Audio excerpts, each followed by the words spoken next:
And we should be live on the tubes of you.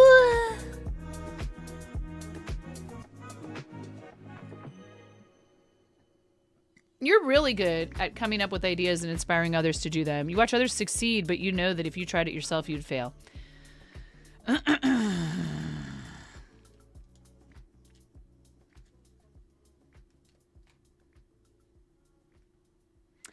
So anyway, let's take a look at Blaze's YouTube.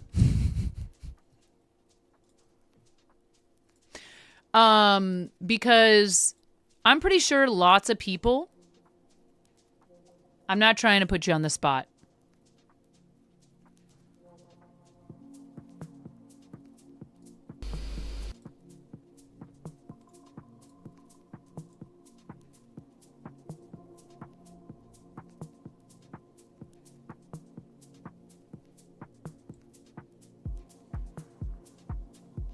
Why don't they give you volume control on... Welcome to the fart zone. Passion Tiger, thank you so much. You got your weapons done, sure. That's awesome. Welcome to the Fart Zone, Raiders. How's it going? Welcome on in. Let it all out. If you don't have any channel points to redeem this, it's easy. You just follow. You get 350 if you've never followed before. It doesn't work if you unfollow and then refollow. I'm very sorry. Also, there are no refunds and no exchanges on Twitch follows. No exceptions. How's it going? How was your stream? Thank you so much for rating us. What were you up to? If you have any links? I said if you have any links, gosh, enough. Oh my goodness. How much chicken attack do we really need, young Panda Crafts? I appreciate you.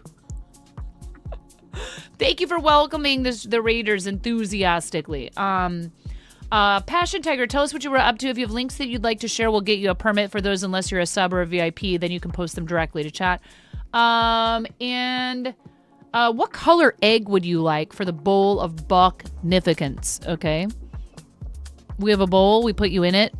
I will be taking no further questions. Readers, welcome. If you've never been here before, I'm 9.5 and I'm called that because I'm missing half a finger on my right hand.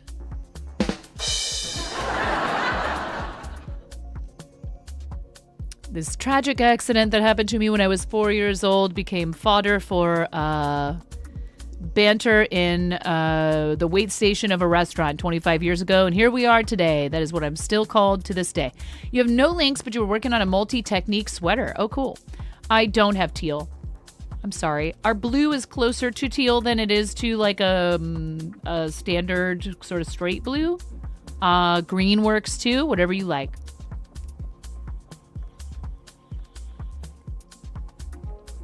I find it wouldn't matter how many choices I had. I wouldn't be able to have enough choices to cover everyone's favorite colors.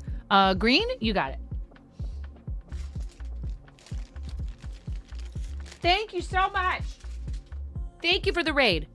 We must put you into the bowl of Bucknificence. Thank you so much for your raid. 3, 2, 1.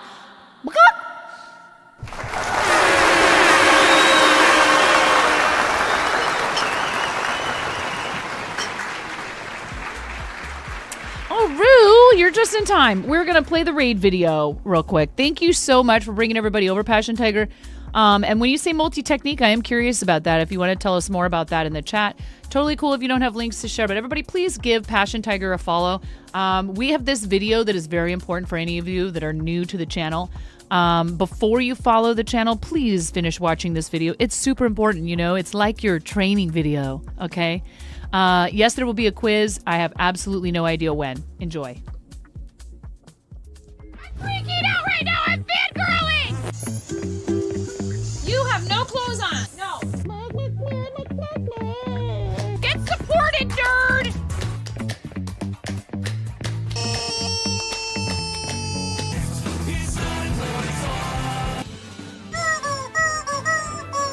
No flipping way. You didn't do it. Thank you for the dollar bills for the kiddos. Thank you so much, everybody. Ah! We talked about this. I mean, you can cook steak in a dryer, but do you want to? And when the fat renders off of the steak, does it create a fire hazard? I'm sorry, I'm a mother. I can't help but think about these things immediately. So this is a game to you guys, huh?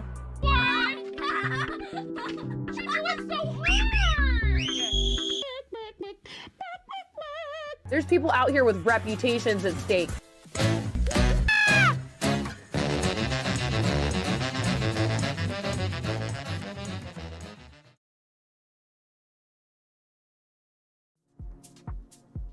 There you have it. Thank you. I actually just followed you from my second channel. Mostly here we do a lot of crafting. I do a lot of crochet. I see your message about that's really cool. Starting in crochet, then going to Tunisian and also incorporating knitting. I think that's really neat. Ribbing is just so much better in knitting. It's easier and more effective, and it looks nicer than a lot of other crafts, a lot of other fiber arts crafts and stuff. It's unfortunate, but like crochet ribbing is a pain in the butt, and it just doesn't look as good. I hate to say that. I love you, crochet. Your ribbing sucks. That's very, very cool. If you do end up with pictures of it, if you want to post them in our Discord on Mondays, we do a thing we call Discord Show and Tell. I look at people's projects. We look at their works in progress, their finished projects, pet pictures, etc. We just ask that you not post pictures of people under the age of 18 in that channel because I show it on screen. Yes, my own children appear in my streams briefly here and there. They'll pop into my office. But I think it's important to promote this idea of being cautious about where and when you show images of your own or other people's children.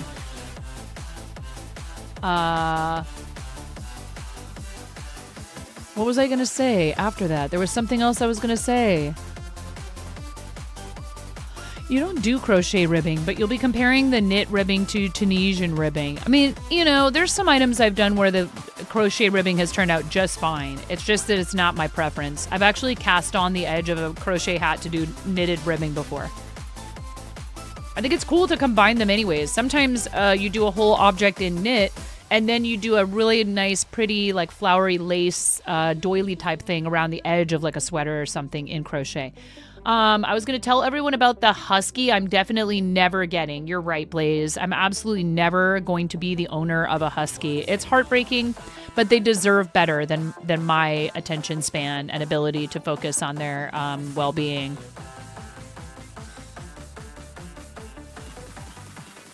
Huskies are crazy athletic dogs, and they need to be like run and like exercised really hard. No joke. You love combining Tunisian and crochet. Tunisian is really cool.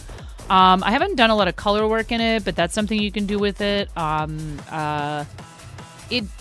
It can be done with larger hooks and smaller yarn to make something more flowing and drapey, but it can also be done to create a very nice, very tightly woven fabric.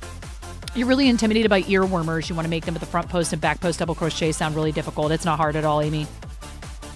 Once you know where to look for, where to put it. It's not that bad. I promise. You're doing so great already, Amy. I have no doubt that any crochet technique you want to learn, you'll be able to do it at some point. And that's another thing.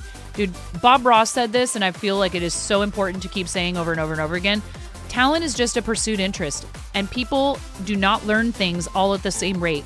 No two people are going to learn the same technique the same exact way and at the same exact rate. That's just not a thing. Don't be hard on yourself. Try not to compare yourself to other people. It's your journey. You get to decide if you want to do something even in the first place. So don't be hard on yourself, please, especially when you're learning. It just means you can't do it yet. Your random idea for a project right now is you either want to knit or crochet a set of juggling balls. Excellent. Then learn to juggle. You should. It's fun. I'm not very good at it, but I enjoy it. Scarves are a good place to start just for the basic concept. So I am a charity supporter, co-founder of the Artists and Makers Creator Club, and we are planning some cool stuff coming up for the 1-year anniversary of the Creator Clubs. We are planning some stuff to celebrate that in the Artists and Makers Creator Club. I will be attending the meetup for the Artists and Makers Creator Club at TwitchCon. I'm going to TwitchCon. Going to TwitchCon. To San Diego TwitchCon. You actually have a small set of juggling balls and a contact juggling ball, but you've never learned either one. Well, now's the time. I'll be there. I'll actually be there a week from today. I'm a full-time content creator, mom of 3. I live in the Pacific Northwest with my husband. We own and operate a comic book trading card and TTRPG shop in St. Helens, Oregon called Pantheon Comics and Games. If you're ever in St. Helens, Columbia County, Oregon, not far from Portland, please come visit us. It's been a real adventure owning a brick and mortar retail spot, but then I do, content creation from home. But what it has offered us, in the wake of our previous professional lives as restaurant and retail for other people, is a freedom that we never had before as adults and as parents. And that's thanks to you guys and your support. Thank you so much.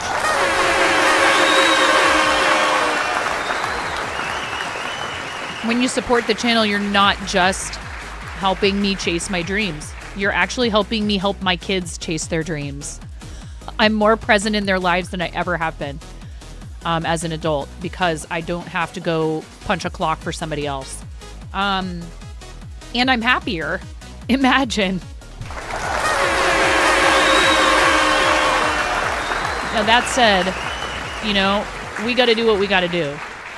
And I always tried to have the attitude of like, okay, well, I'm here, I'm here at this restaurant. It's not my dream job. I don't get fired up to go ask people, what kind of salad dressing they want. I actually did get fired up to help people pick out wine. I really loved helping people pair beverages and helping them, navigate a menu. I loved that. I loved helping them celebrate too. I really loved when people came in and they had something, fun or happy to celebrate. Or if they would confide in me, like, hey, we just had a really tough day. We just need to treat ourselves right now. I'd be like, I got you. That part of my job was amazing, taking care of people, making them feel taken care of. But it is hard work. It's physical. It's unforgiving in terms of schedule for a family because a lot of the time, in order to make a decent living at it, you have to work nights. If you want to get into management, then your schedule is all over the place sometimes, and you work a lot, and you don't always, do better as far as hourly. I'll take a nice fruity vinaigrette, please. Yeah. There's things about it that were great. And we talked about maybe opening a restaurant when we were trying to decide what kind of business we wanted to open, since it was something we both knew. And I'm really glad we didn't, frankly. For one thing, restaurants are really struggling right now. There's several old haunts that we used to dine at, et cetera, in Portland, where I'm from originally, that they're no longer a thing. So be kind to your restaurant folk when you go out. If you can't afford to go out very often, remember that a lot of people are in that boat right now. So when you go out, take care of your server, please. They work for tips. And this is a tough time for them as well. Because people having less money to spend going out means they have less customers a lot of the time, and that maybe people are being tighter with their tips. They're still giving you the same good service. Don't punish them. Please. Factor in. It stinks that that's a thing in the United States. Of course, I'm speaking to people in the United States because tipping culture is a thing here and not elsewhere. This is one of the reasons why one of the charities that I work with is called Big Table.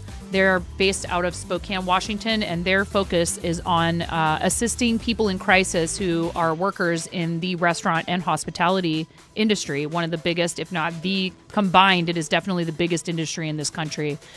Many of the people who work in those industries are, if not, already poverty-stricken. They're on the precipice of it. And what they work to do is to identify what are the root causes of that situation, not just to provide them with triage crisis assistance, which they do, but then they say, let's look deeper than that and figure out how to keep you from being in this situation repeatedly. You don't go out to eat much, so you have zero clue what you're doing. If you do, you went for a curry with the magic group after your exam, and you were like, please help me. I have no idea what any of this stuff is. That's exactly what you should do. That's their job.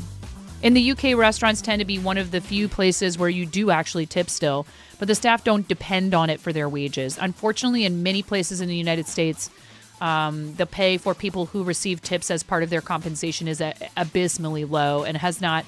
The federal minimum wage for tipped employees has not budged since 1992.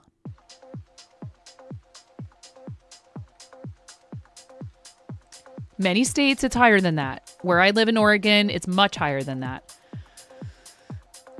It's $2.13 an hour and has not budged since 1992. I could go on and on about that topic, but we also do a lot of stuff for St. Jude Children's Research Hospital as well as Starlight Children's Foundation. Both of these are organizations that focus their attention on child health, but in different fashions. St. Jude is responsible for much of the research that has pushed the childhood cancer survival rate from 20% when the hospital was founded to over 80%, and with some cancers more like 90% survival rate since the 1960s when the hospital was founded, which is amazing. Their work is not done. What we say as supporters of St. Jude is we won't stop until no child dies of cancer or sickle cell or any other catastrophic childhood disease. They are amazing, and they would do such incredible work to help families navigate one of the most difficult things they'll ever experience. No child or their family ever has a bill presented to them when they are treated at St. Jude. There is no cost whatsoever for transportation, lodging, housing, food, treatment, none of it. Starlight focuses on their mental and emotional well-being. What they do is deliver happiness to hospitalized children in hundreds and hundreds of healthcare facilities across the U.S. I am a class of 2022-2023 Starlight ambassador. Their work is really important to me as someone who experienced a hospital stay following the accident that cost me the top half of my finger. I had a bacterial infection that almost cost me my life. A month is a long time in the hospital for a 4-year-old. It's not fun. Boredom and loneliness and feeling afraid because it's an unfamiliar environment. Even if the people who are taking care of you are doing a great job, the doctors and nurses, and even if your family is there visiting you and spending time with you and reassuring you that everything's going to be okay, it's still a really hard experience for kids and for their parents. Starlight brings video games, VR, custom hospital gowns, little red wagons, art supplies, crafts. They bring Lego, they bring books. They deliver things that help those kids get through that hospital stay with less anxiety and less, maybe I shouldn't say less anxiety and more happiness, because happy kids heal faster. It's really important to focus on mental health just as much as anything else when kids are in the hospital. It's a holistic approach, which St. Jude also has to treatment for kids in their facility. So I love both of the organizations, love working with them. We do a lot with Tiltify. Our current event is St. Jude Creative Season. We are looking for people to join our team. This is a very long window of time for people to fundraise. It goes from October all the way through the end of the month. There's often an opportunity around the time of Giving Tuesday, which will be Tuesday, December 2nd, for people to use a tag in their streams and maybe even fill out a form to indicate that they're fundraising for a cause they really believe in, and possibly have Twitch visit their stream to make a donation that's called Together for Good. So if you are interested in fundraising with us, please feel free to ask questions. If you already know you want to do it, there's a form you can fill out and we'll get you onboarded and help you out to get you up and running as fast as possible. But there's no massive pressure because there's such a long window. So if you want to fundraise with us between now and the end of the year, we would love to have you. A month in the hospital is a lot for anyone, but especially for kiddos who are trying to figure out how to human still. Yeah. Right. No, please. I mean, a lot of people who visit here understand this, and it's not, but one thing that I ran into when I worked in restaurants with other people, who were like my coworkers and stuff, is that they would, clearly they would be visibly unhappy waiting on tourists. And I'd be like, you always say how you get such terrible tips from tourists. Do you think that could have anything to do with the fact that it's written all over your face that you're not happy about waiting on them? Huh? They're not stupid. They can tell that you're not happy about waiting on them. They're doing the math in their head in more ways than one. They know about tipping. Most of them know about tipping. Even if they weren't about to tip you 25%, they probably would have left you something. But then you were kind of a jerk to them because you expected that they weren't going to do it.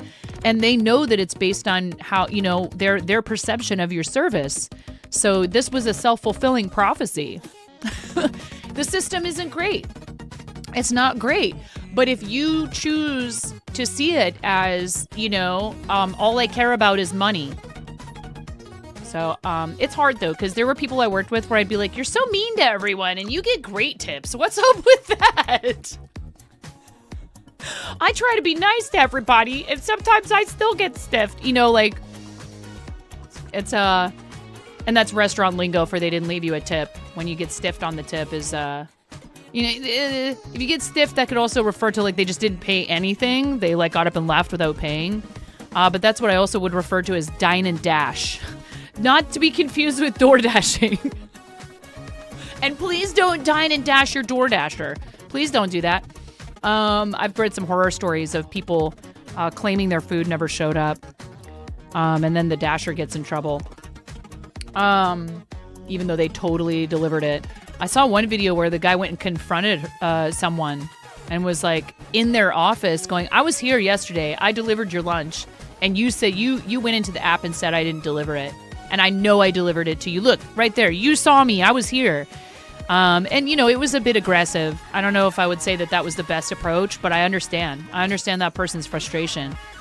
It's so slimy. It's this is somebody who's just literally driving you food in their car. That person is going to be negatively. This is why, okay. So if I pay for something, I leave, and then I look at the receipt and realize that the wrong item rung up, and I ended up paying less for it than I should have. I'm not probably going to go back to the store and be like, I demand to pay the remainder. Right? Especially if it's a big, corporate store or whatever. I'm like, that's on you guys. You should have had the proper price programmed in. I scanned everything in the U-scan because that's how you have to do it most of the time anymore. And that's fine. I don't mind doing U-scan. But I did everything properly, or the person scanned it and they didn't notice the price was wrong or whatever. I got a price break. No big deal. No harm, no foul, because that's up to the company to make sure they're doing things properly, right? But if somebody who's cashiering accidentally has a sticky couple of $5 bills and I notice that they've given me an additional $5 bill and change, I'm giving that back to them because that's their till balance. And then, that was just an honest mistake because the bills were stuck together.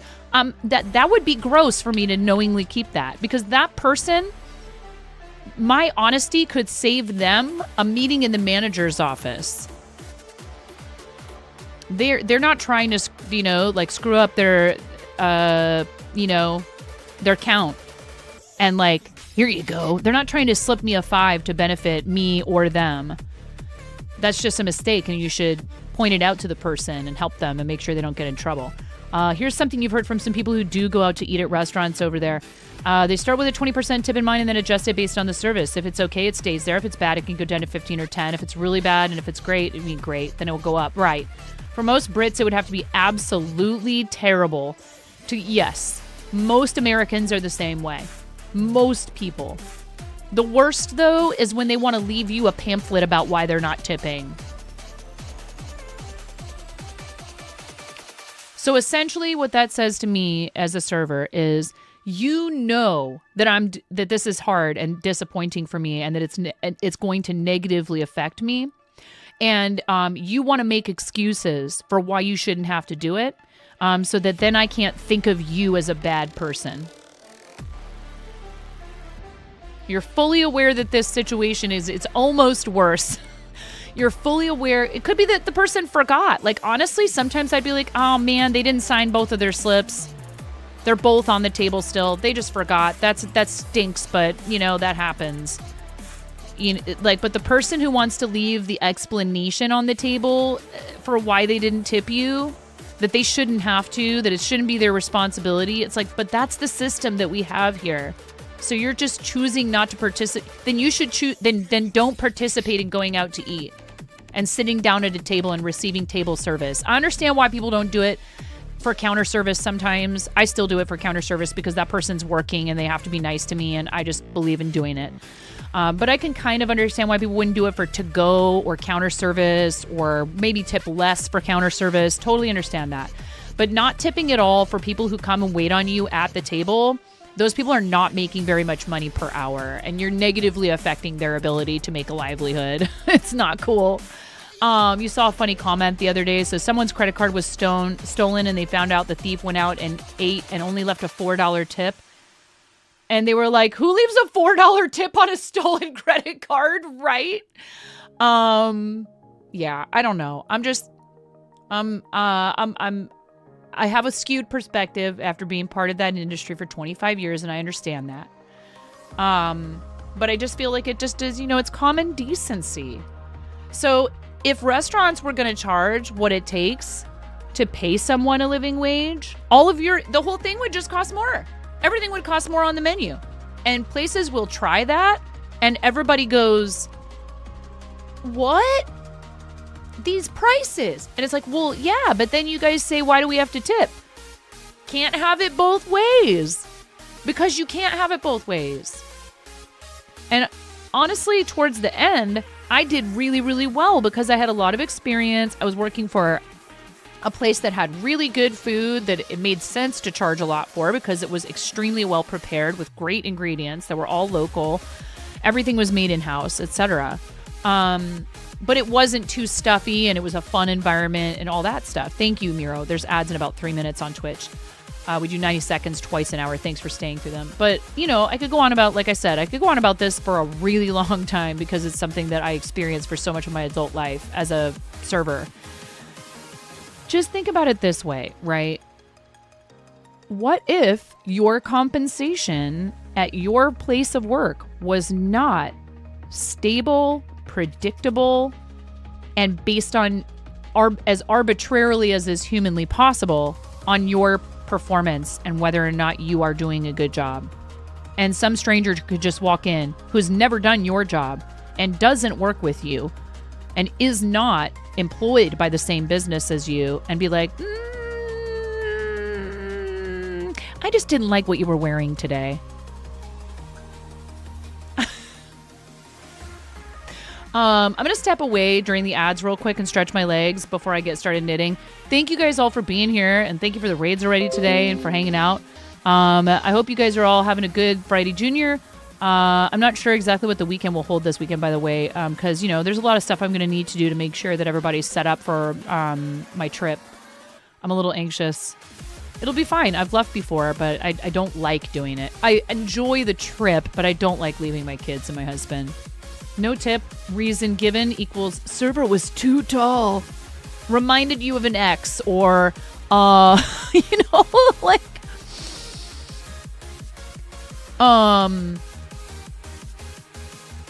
another thing that's really hard is like sometimes what people don't see is the server has another table that's being really difficult and high maintenance, and it's affecting their ability to take care of the whole rest of their section. Because, people are in their little bubble and they don't look around. And if they've never waited tables, they might not be able to see that. Especially if the server's a good server, they're not going to let on that they're super busy. But yeah, tipping culture is really crazy. And I wish there was a way we could get rid of it. Like tomorrow, just be like, no more tips.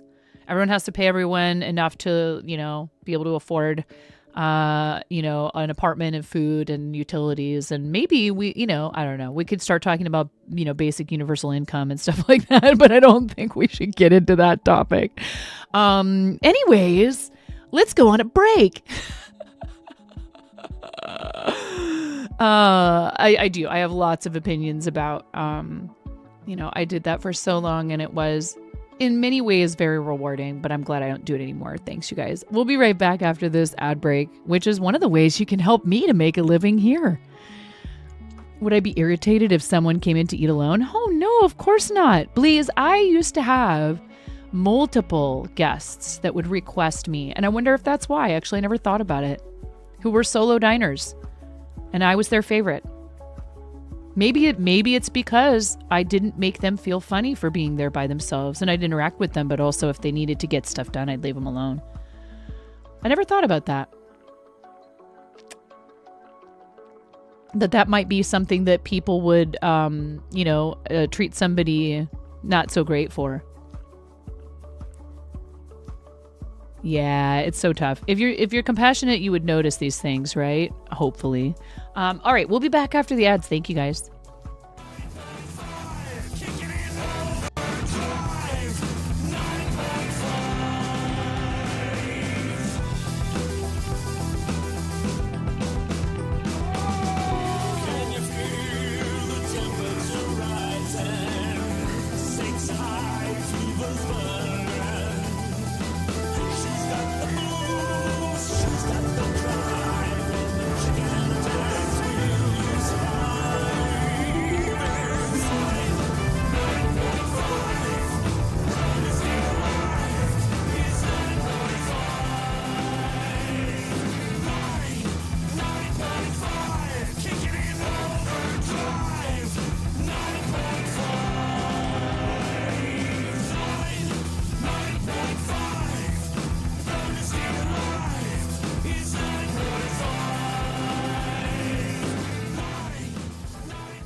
Welcome to the procrastination station, helping you not get your ish done.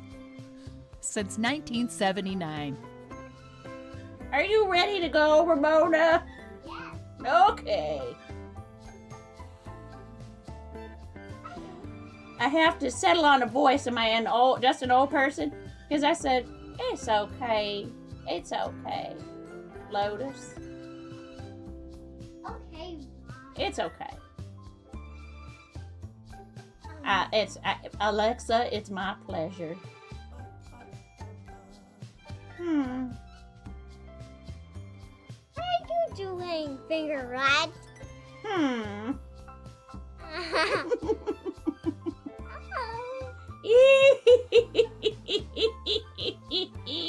Guns out, y'all! Yeah! Woo! I'm sorry, I'm so loud. Oh!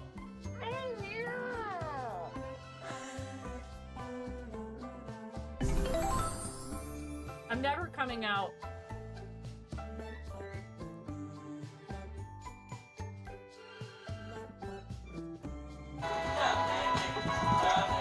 Mom, can you touch this? Hello! Welcome to 9.5 Kitchen, where we're going to be making the most basic ass Midwestern chili you've ever seen. Neat. Lotus, it's okay, Lotus. It's okay. A lot of people don't notice me. I still love you, Lotus. Don't worry. It's like a lot of things. Just 'cause you can't see it doesn't mean it's not there.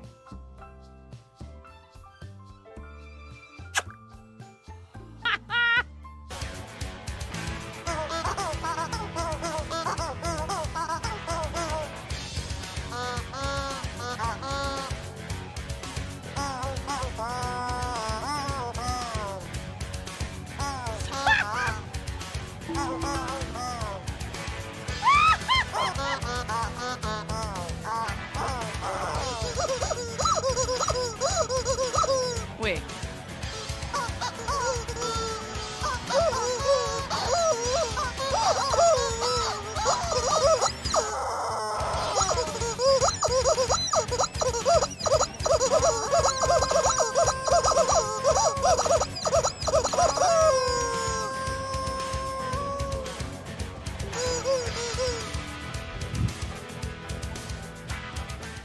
Oh my gosh, okay.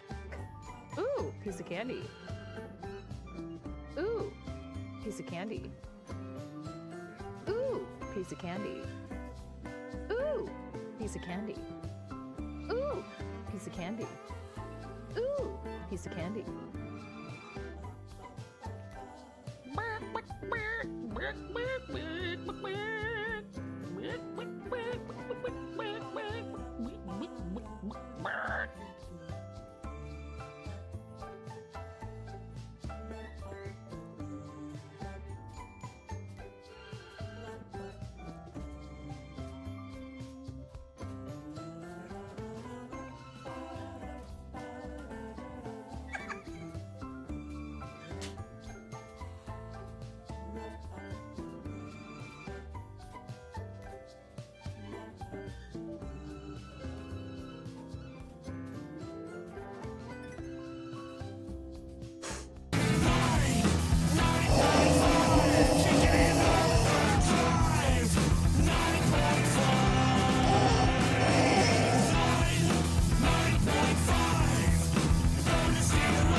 That's right. Get wrecked, Cancer!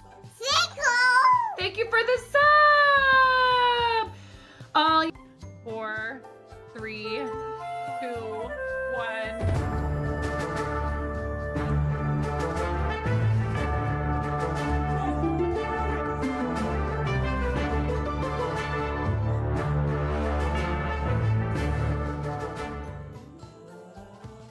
It's so chair dancing. My legs hurt so bad from all the squats.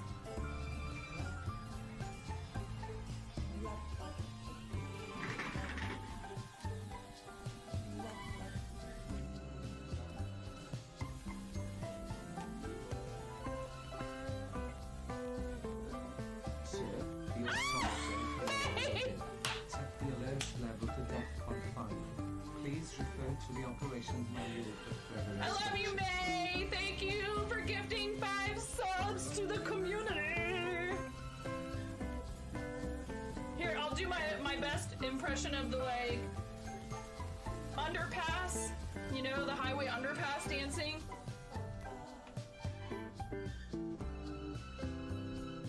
You earned it.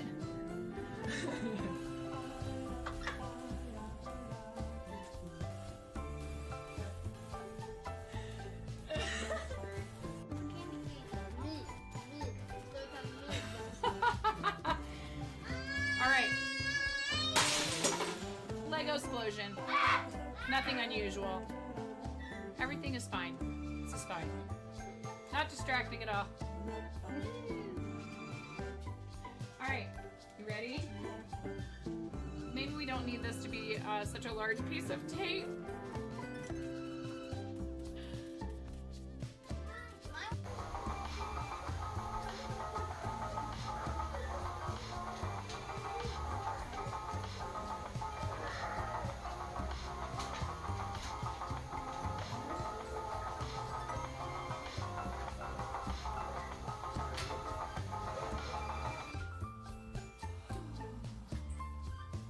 This is what a normal piece of pizza is supposed to look like. Look at that abomination. Actually not. Get out of the way! Actually not an abomination. They're trying to watch me suffer! Pump it up. You got to pump it up. Don't you know? You got to pump it up. You got to pump it up. Don't you know? Pump it up. Pump it up.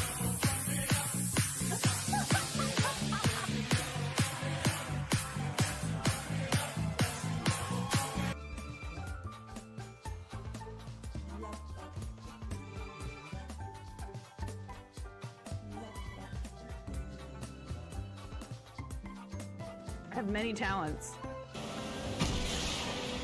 And I'm about to not be so supportive of this. That's right. All right.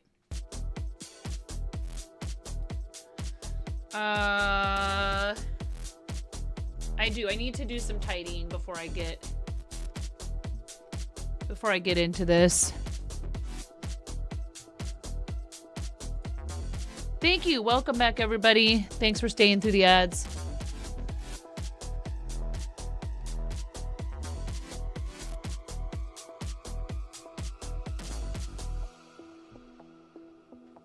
It's hard. I get used to seeing my desk messy and I just don't do anything about it.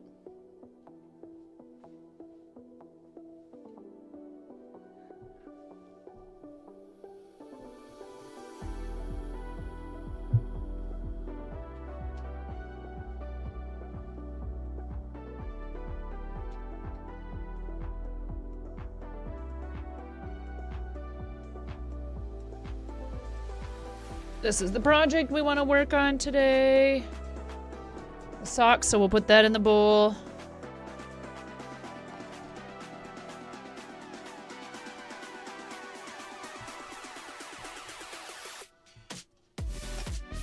This is the poutine cinnamon roll stuff that I also need to finish. Some random polyfill.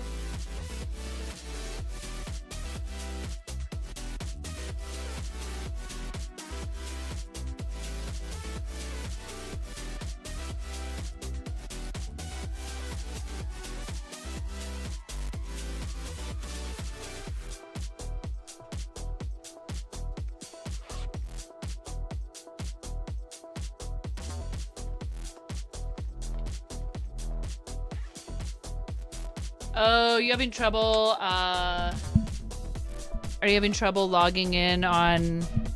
So, I'm curious, on an iPad, I saw your message.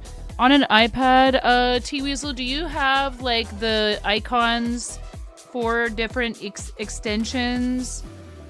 Do those appear at the top of chat, or no? I'll show you on my phone in a second what I'm talking about.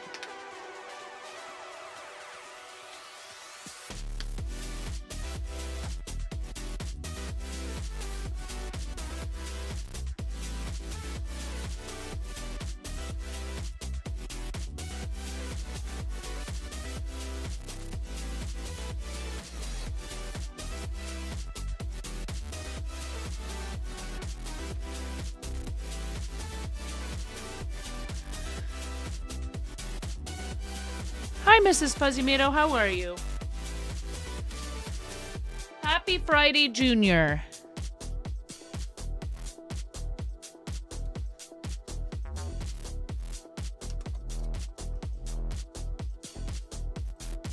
This is my cool little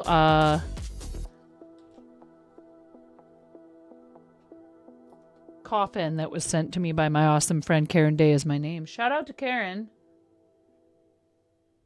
No!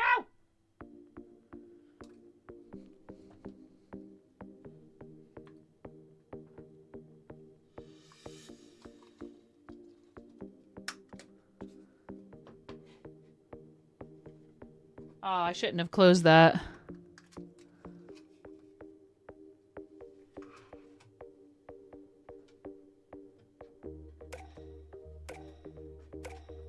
Because I'm not even close to finishing, organizing, and there's bound to be more stitch markers. That's where I like to keep all my loose little random stitch markers and stuff. Thank you for shouting out, Karen. Awesome friend of the channel. Please make sure you're following her. These are the little cute Ami sticks that I love so much for putting your pieces together to sew them.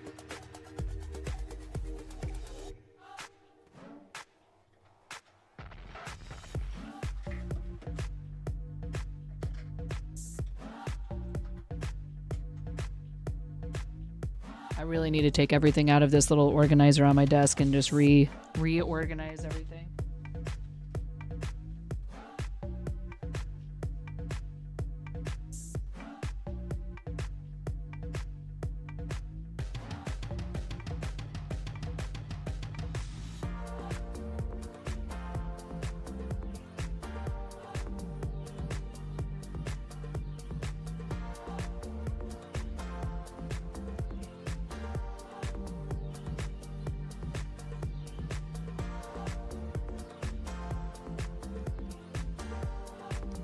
Mm-hmm.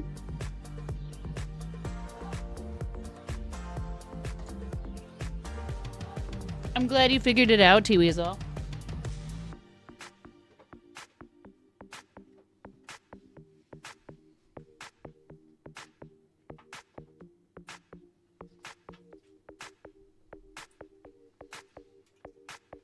Streamer, couldn't you have done this before stream? Yeah, except for my kid forgot his Chromebook and I had to run it up to the school.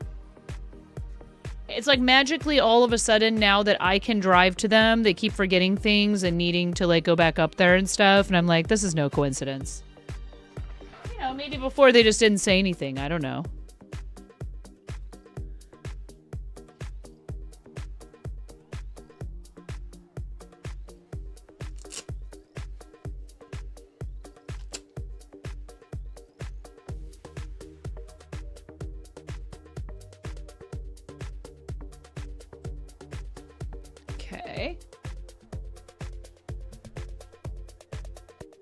Almost there.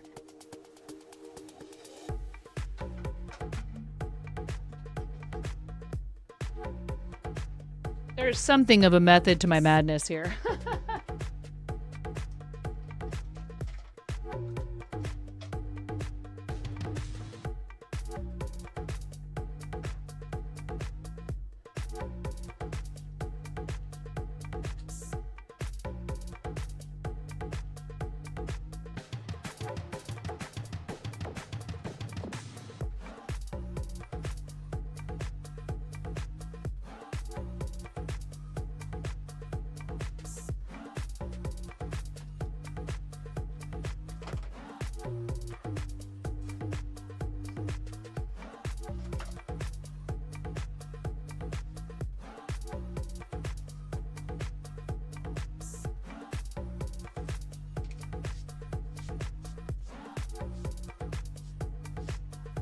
I think this is a purple chicken that was supposed to go in the bowl.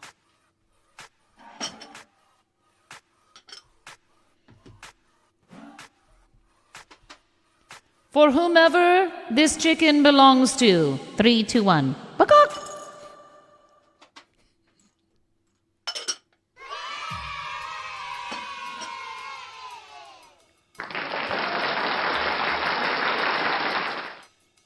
should have done like a before and after because this is so much better than how it looked before. It's okay.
Oh, good. Okay. I'm like, uh-oh. I don't know if I know where the piece of paper is that I wrote my mom's measurements for her socks on.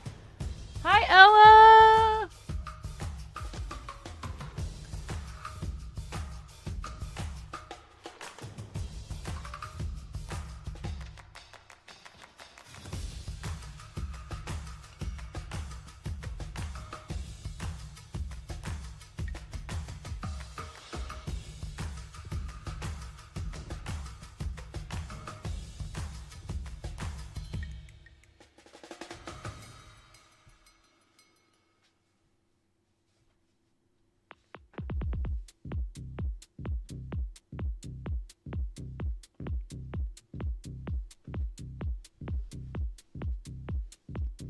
So much better.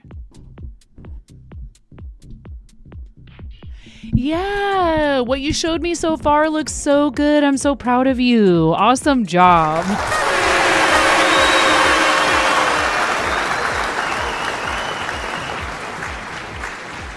Ella is diving into the world of yarn dyeing, which I think is so cool. That's awesome. Good for you.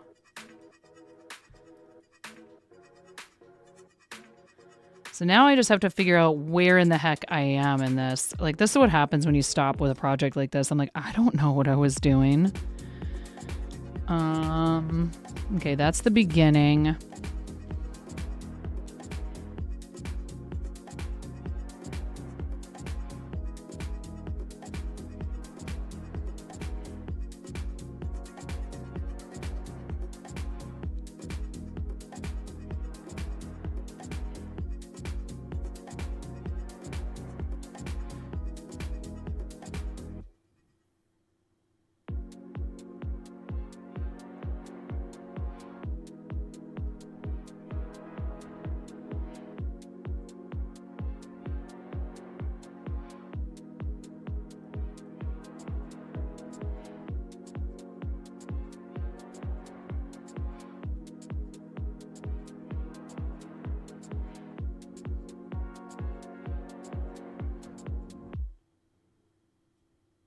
Oh my god, I have no idea.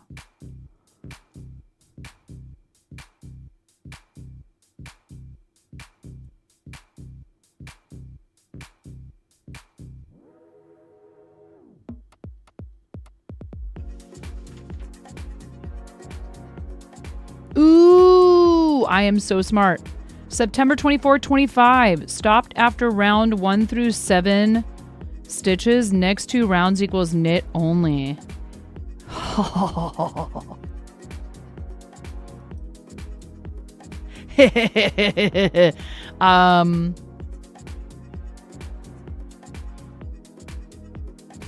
Or 78 stitches. Is that what this says? Oh my god, I can't read my own handwriting.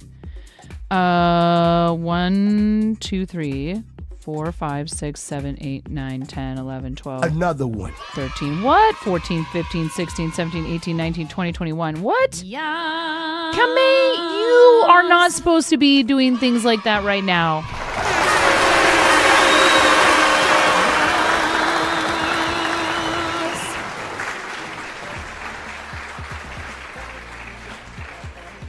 Thank you so much, friend. Thank you.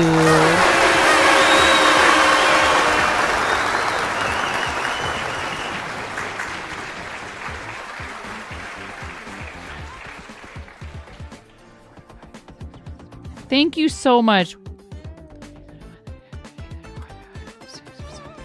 39. Yeah.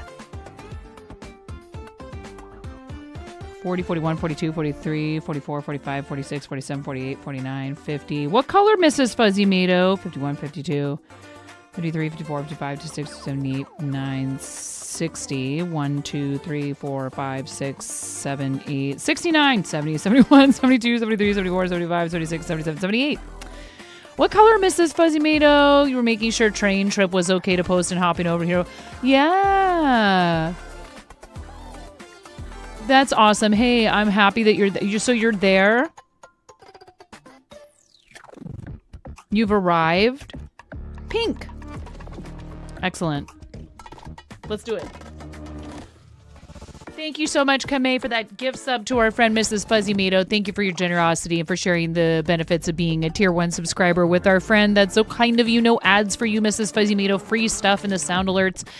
Discount on the merch, all kinds of fun things. Also, discount on Tangia now. I did not realize I didn't already have that set up. I thought I already had it set up. Enjoy, and thank you so much. Thank you for doing that. It's so kind. It's very generous. And thank you for thanking your gifter, Mrs. Fuzzy Mato. Thank you for thanking your gifter.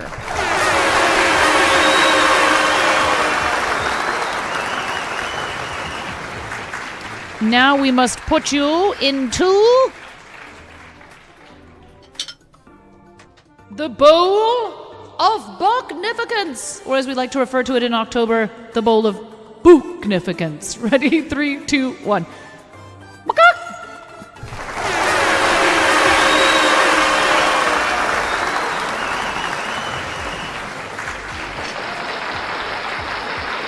Thank you so much. I really appreciate it. We are knitting today. Finally. Oh, no memory card. This camera doesn't like it when I turn it off. No memory card. When I turn off when I reboot the whole computer. There we go.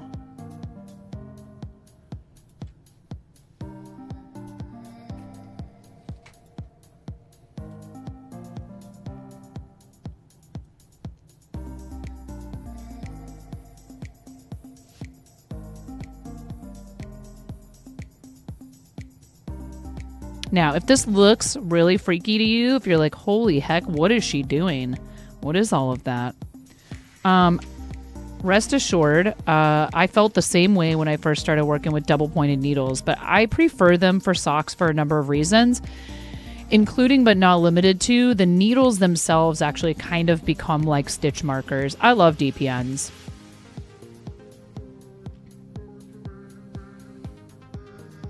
Mom is out of the meeting. You're going back to the... Yeah! Kamei, thank you. You're so kind. Enjoy your time with your family. Congratulations again to your sister. I'm so glad you get to be there for that special occasion. It's so important.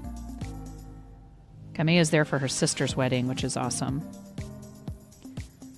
All right, so...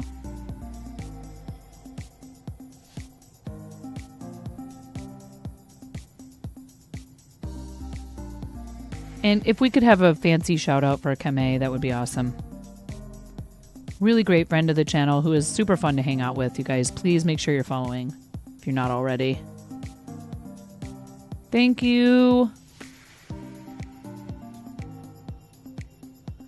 We are also, I've forgotten to mention this today, doing a sponsorship for a game called Legend of Mushroom. This game is like an idle RPG auto battler. Unfortunately, we are having some trouble with some people's progress being reflected. I will address that with Stream Elements if it doesn't show up at some point. That's, that is frustrating, but many of you have already downloaded. Even just downloading the game and checking it out helps. But there are some progress goals as well. If you reach level 20, 40, 50, 70, 90, 105, I think those are the intervals. It helps support the channel. Thank you to those of you who have already been playing it.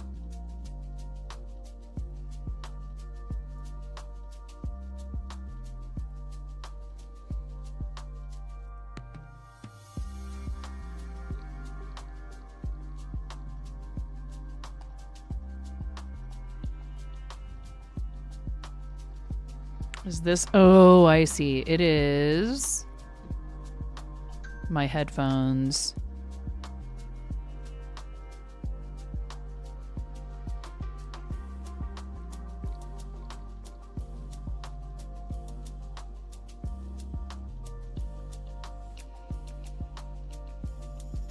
We do need to check out the game again and do a little bit more streaming in the category before we've fulfilled our that part of our obligation for the sponsorship.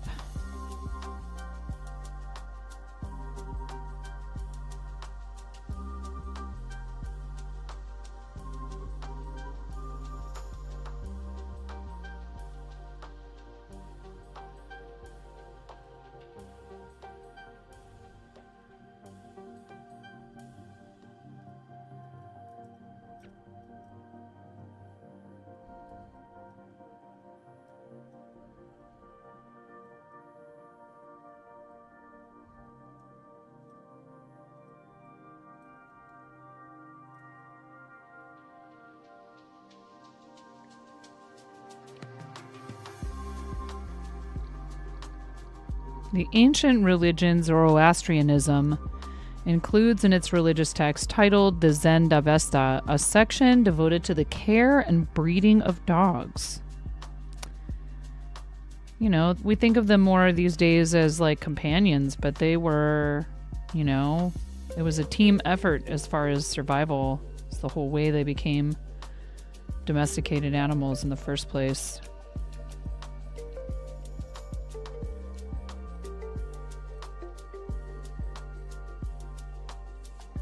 The type of dogs that we have, the two little ones, their breeds were the purpose, the job they did, and, still try to do to this day, is to keep rodents and other pest type infiltrators out of your grain stores, away from your other animals, protecting livestock by not allowing things like weasels and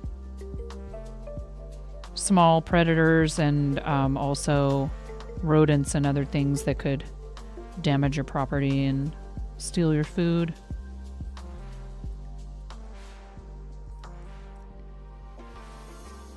I don't think they bred huskies, though, the Zoroastrians.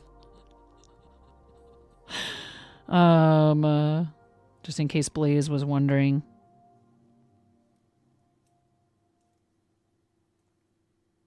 Pretty sure that religion originated in the maybe I want to say Middle East.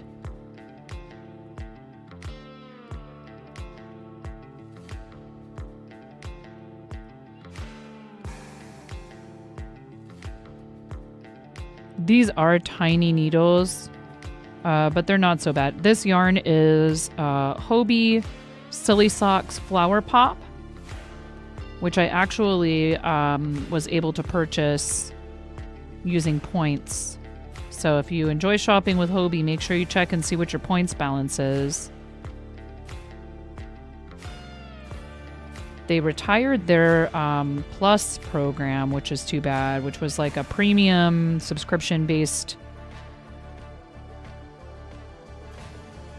program they had where you would get a certain number of patterns for free every month.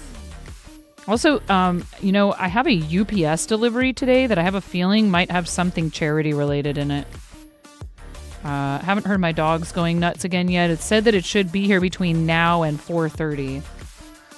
Knowing my luck, it'll be here right after I leave to go get one of my kids. Okay, so stopped after round 1, 78 stitches. Next 2 rounds, knit only. Okay, so round 4, left larynx right after A and C. Larynx right after A and C.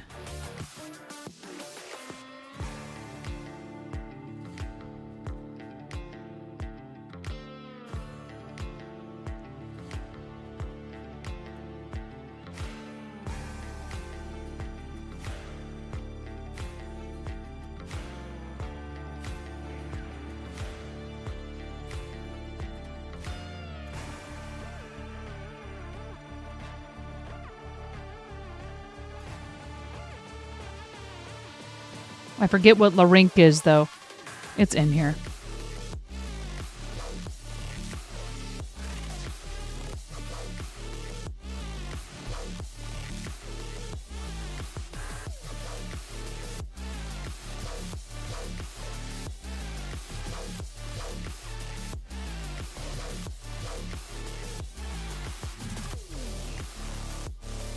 Page 11. I couldn't remember what page it was on.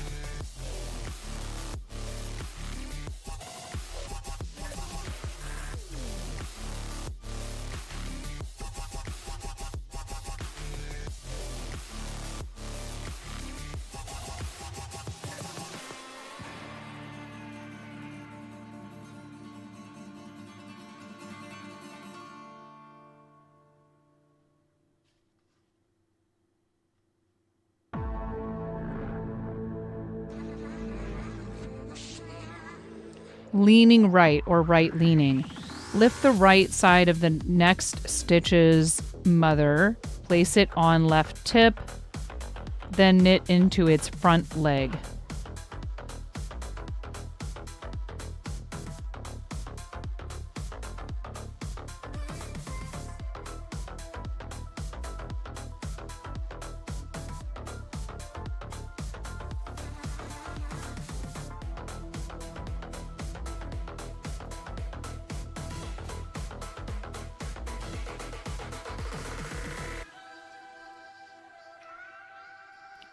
Mother and daughter.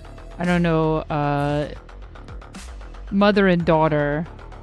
I don't know which would be the father.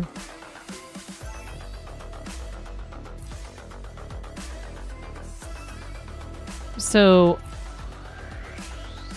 that's how this particular author refers to it. It's so the live stitch that's on your left hand needle, it's the stitch beneath that.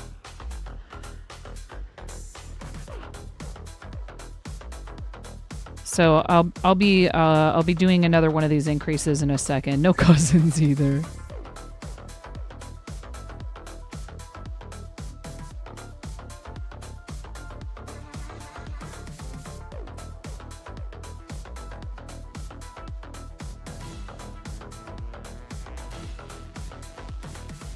Okay, so I'm coming up on the stitch marker that is C, A, B, C, D. And it says to do a larynx, which is leaning right increase. So here's the live stitch that I'll be increasing into this part of it. So this says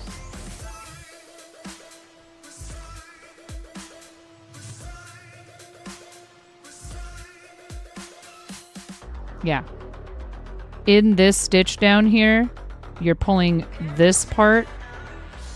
So there's, the two, hopefully you can see this. There's the two parts of the stitch right here, the left and the right. So you're pulling this part up and putting it here. And then you are knitting into the front part of it like this in order to create an increase. And then you just knit the rest of that stitch.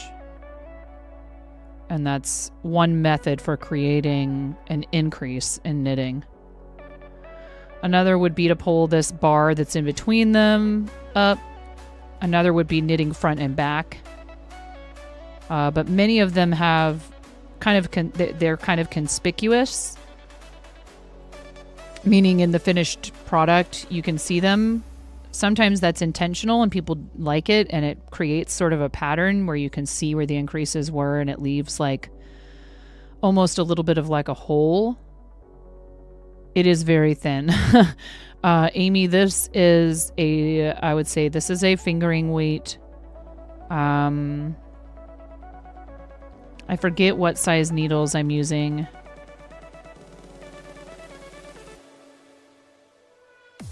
Rounds per inch is 10. Stitches per inch is 8.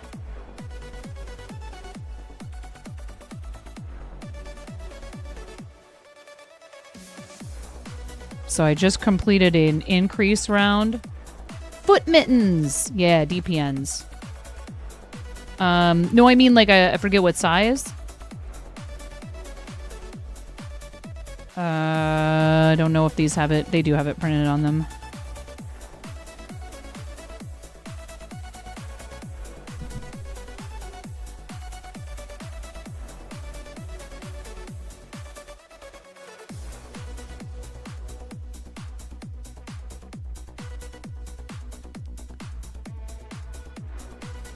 .5 millimeter.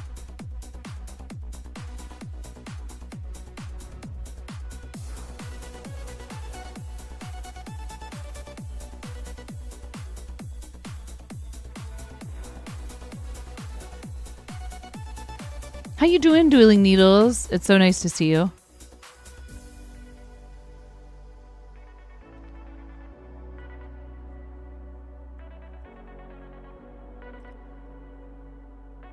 And I'm supposed to keep going until...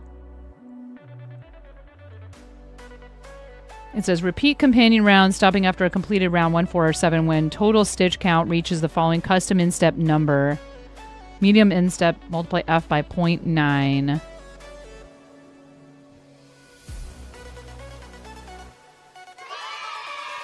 $92. At your last break, one more overnight sleep to a 9-day staycation. Are you just going to knit your fingers right off, dude? I bet you are. Yeah, let's go, Dueling Needles.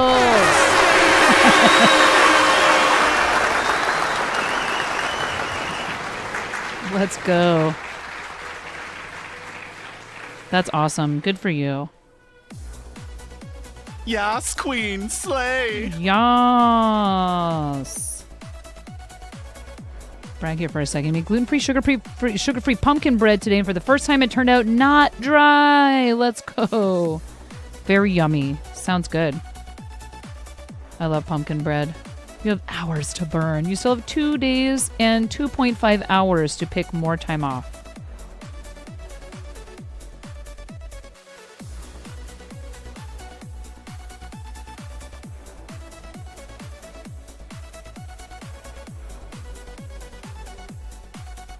I'm happy for you. You deserve a break. Everybody does.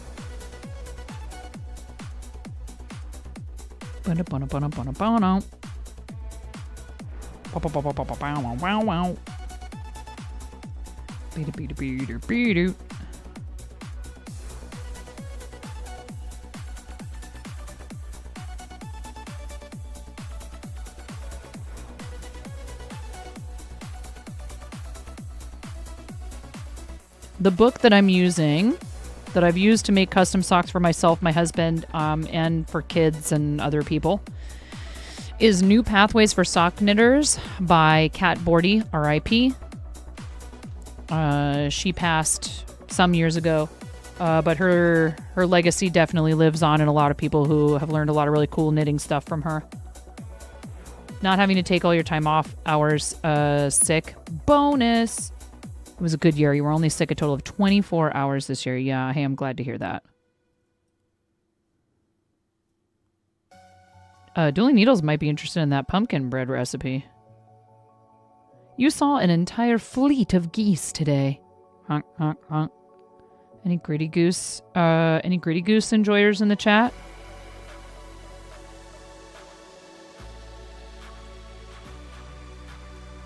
Any Gritty Goose emote havers?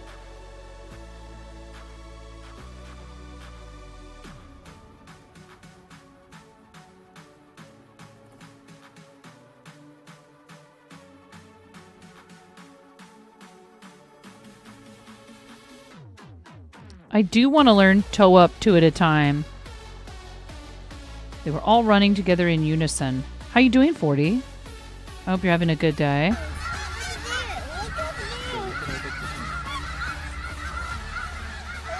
Look at all these chickens. R.I.P. Vine.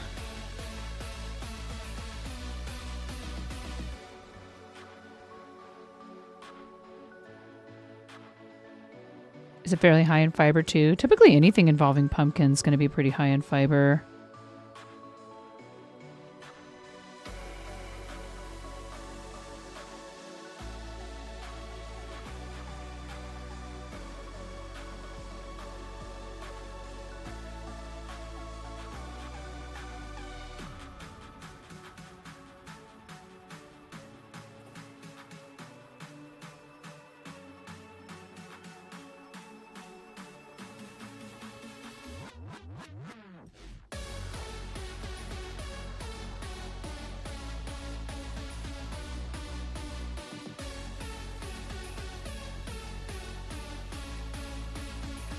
This is the perfect music for knitting.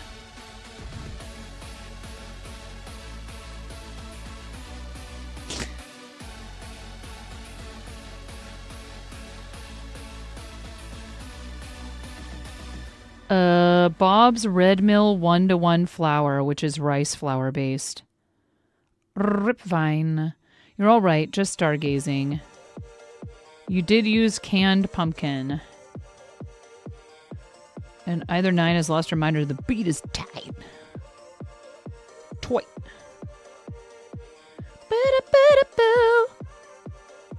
That's another question I have is, am I off when I sing along to the music?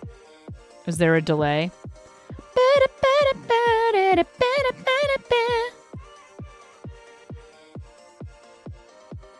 I want to thank you from the bottom of my heart. Frisky! Frisky, thank you so much. Yes, Queen Slay. Frisky, what color chicken do you want to be, Frisky? What color chicken are you today? Thank you so much, Frisky. Thank you for your... What does this say? That's not right. Really? Has it only been 2 months? Thank you.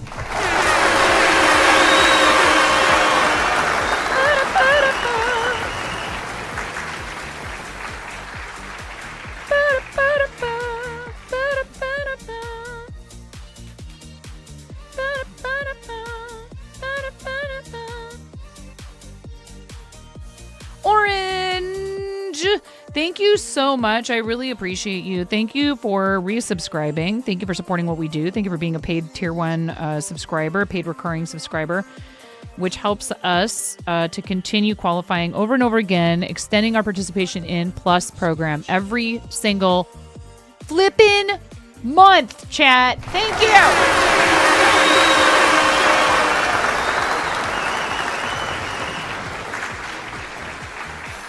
One of these days, maybe we'll qualify for level 2, but I'm just so thrilled that we keep qualifying for level 1. That's really important for me to thank you for. Thank you. Orange chicken for you. My son actually asked me if we could make orange chicken the other night. He wants to learn how to do it. I'm like, all right, bro. Into the bowl. Ooh. The beat's gonna drop. The bowl of Bognificence, you must go! 3, 2, 1.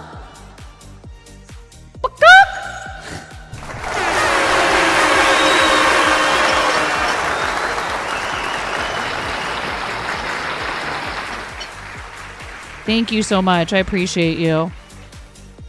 I hope you're having a great Thursday, Junior. Thank you so much for supporting what we do here.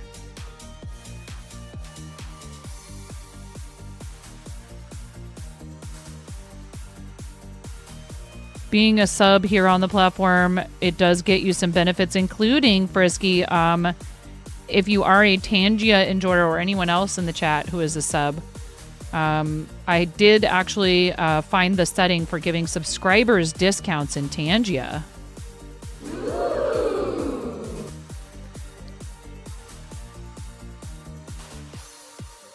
I really appreciate those of you who go out of your way to support the channel by subscribing yourselves, or you give the gift of a subscription to someone else.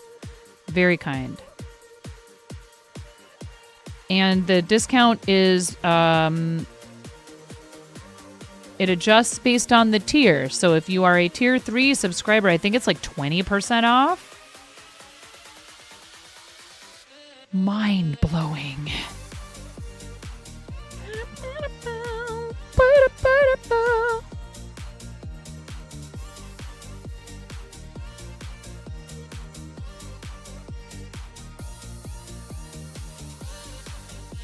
Okay, so that last time, that means we're like 80. I need to do 12 more stitches worth of increasing. What up, Sticky? How you doing? Sticky McBeans is here.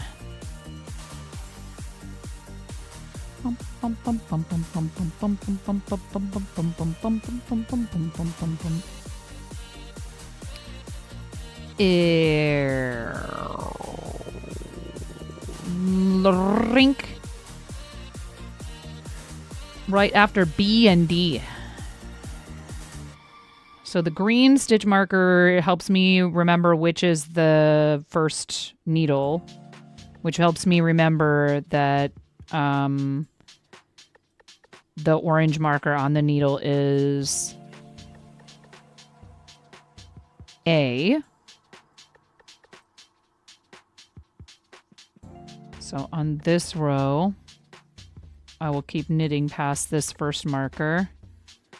The increases happen staggered in this particular style of sock architecture, or as Catboardy very cheekily puts it, sockitecture.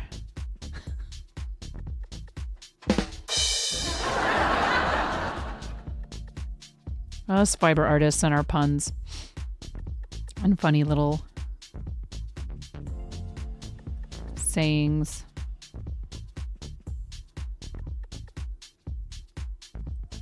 Okay, so now we're going to do one of those leaning right increases where we pull up the right hand side of the stitch below the one, and then just go ahead and knit into the stitch. There's one increase completed, and then I'll knit past the next stitch marker and increase again after the one after that.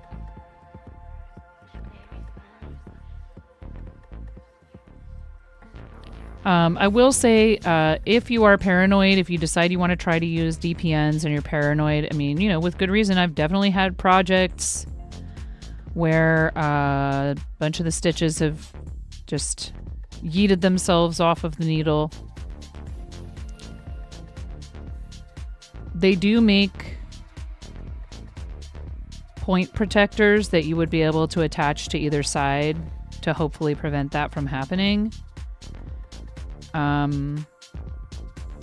I do tend after each, you know, because when we're knitting like this, we're pushing the stitches from the left hand needle towards the tip of that needle so we can work them off of it onto the right hand needle.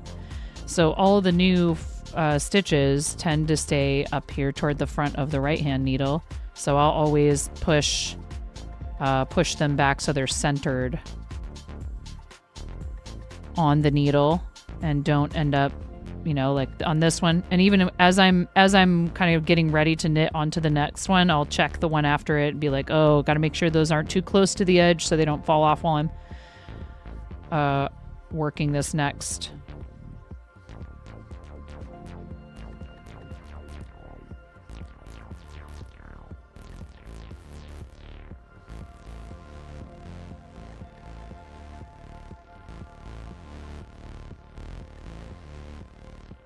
Ooh, wait a second.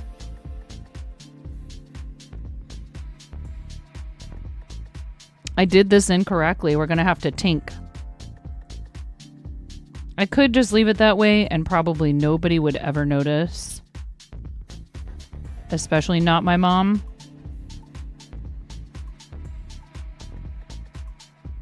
It's okay. If I kept going and I only noticed it after knitting a few more rounds, I wouldn't worry about fixing it. But because it's just right back here, I can do it. Because this was supposed to be increasing after B and D. And I did it.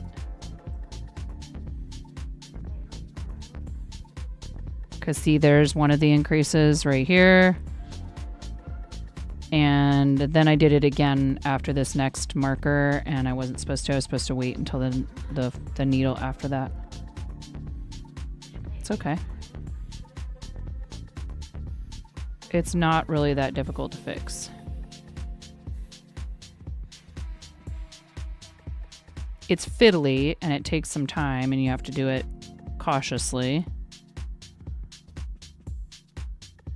And the reason we call it tinking is because you are knitting, K-N-I-T, backwards. You don't call it, we don't, you know, who knows why we call it tinking and not,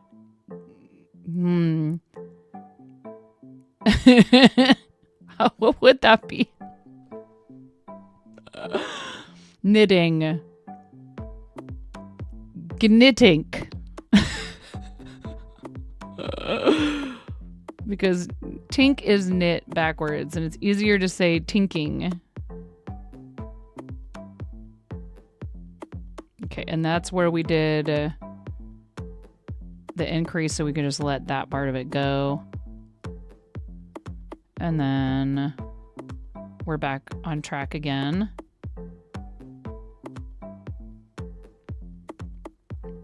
I knit basically continental style. I mean, everybody has their own little things they do that are unique when it comes to knitting or crochet and how they hold yarn and a needle and stuff. I learned this method, and I think it's, you know, it's probably because it's closer to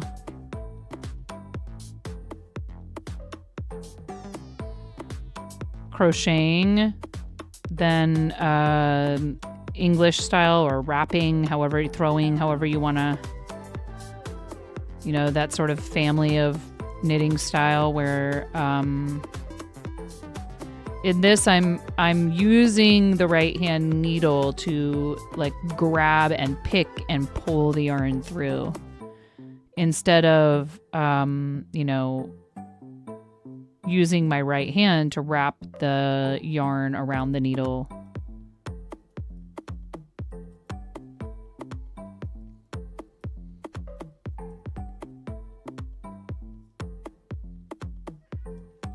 Hi. Meow. What is it, baby? Kitty, kitty, kitty, kitty, kitty. Come here, buddy. Aries is here to say hello. Really, he just wants food. Come here. Come here, buddy. Here, baby. Come on, Mr. Aries.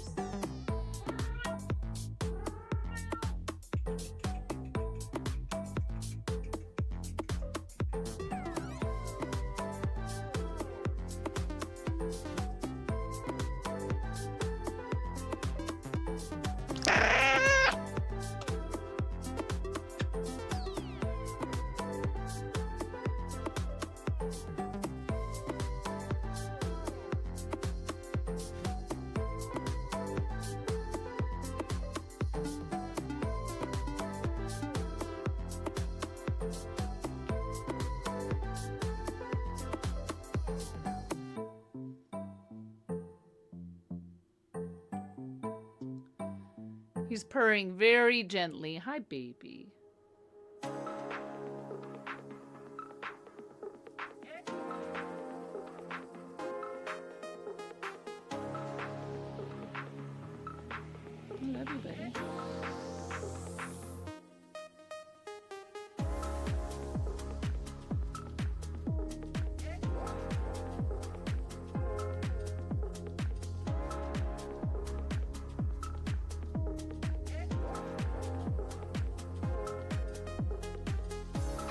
Thank you, Miro. That's a perfect time to step away and get him a treat. Want a treat?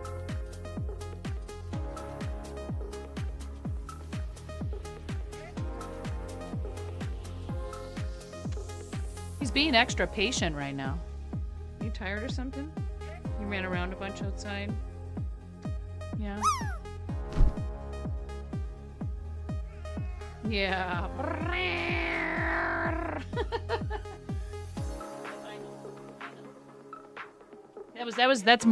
That's more time than I usually get from him before he starts to express that he wants to be put down. He'll put up with it, but not for very long. And that's okay. I respect that. If I pick him up and he acts like he doesn't want me to hold him, I put him back down.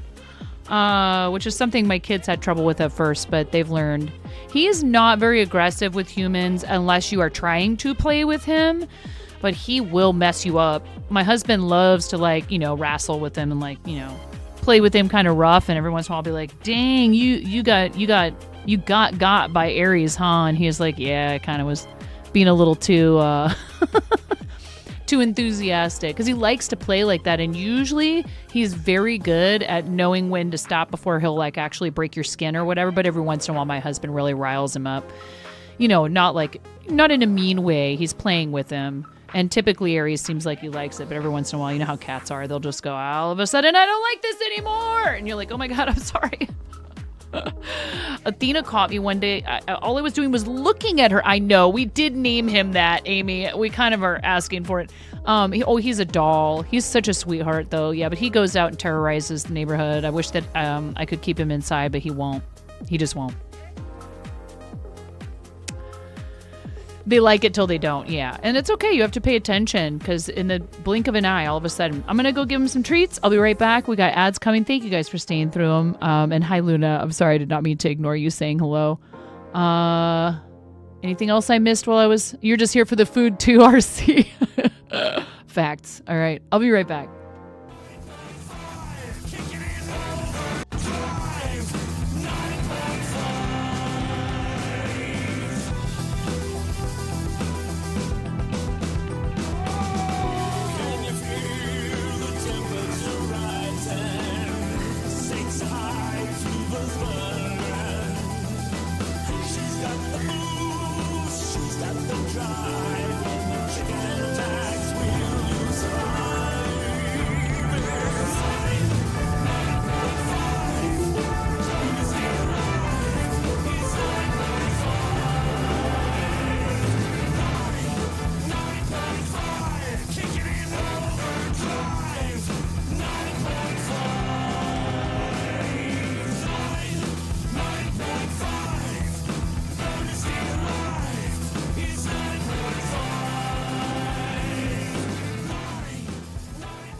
Welcome to the Procrastination Station, helping you not get your ish done.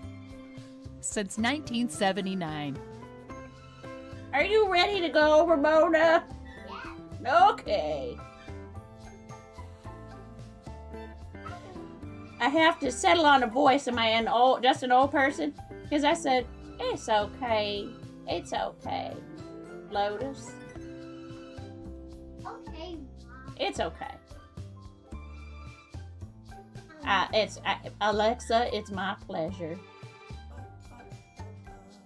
How you doing, Finger Rat? Guns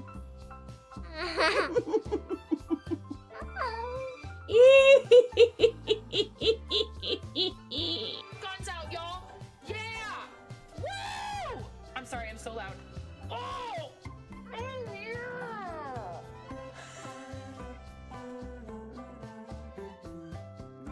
I'm never coming out.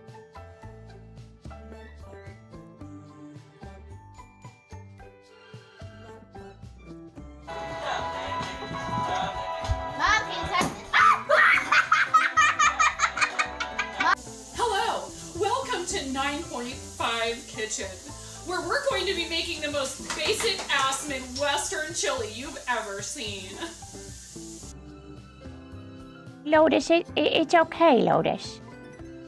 It's okay. A lot of people don't notice me. I still love you, Lotus. Don't worry. It's like a lot of things. Just because you can't see it doesn't mean it's not there.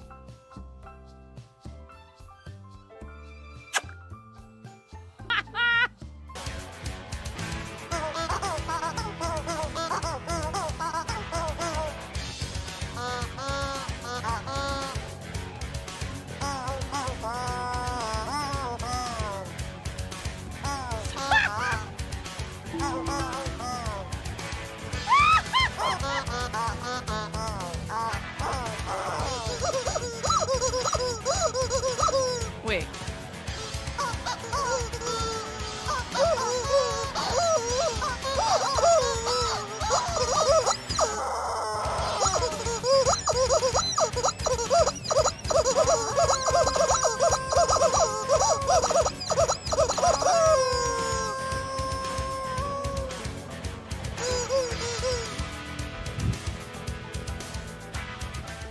Oh my gosh. Okay. Ooh, piece of candy. Ooh, piece of candy. Ooh, piece of candy. Ooh, piece of candy. Ooh, piece of candy. Ooh, piece of candy.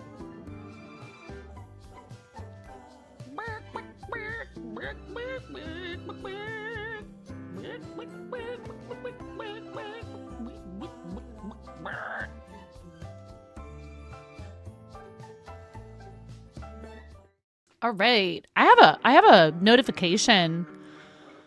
I can't remember if this sender is the sender for Play Live pricing, perhaps. That might be what this UPS delivery is. Welcome back. Hi, Moonrose. Welcome back. Yeah, I'm wondering if that's what this delivery is from UPS today. We shall see. Now, what was I doing? I should have written it down, and I didn't.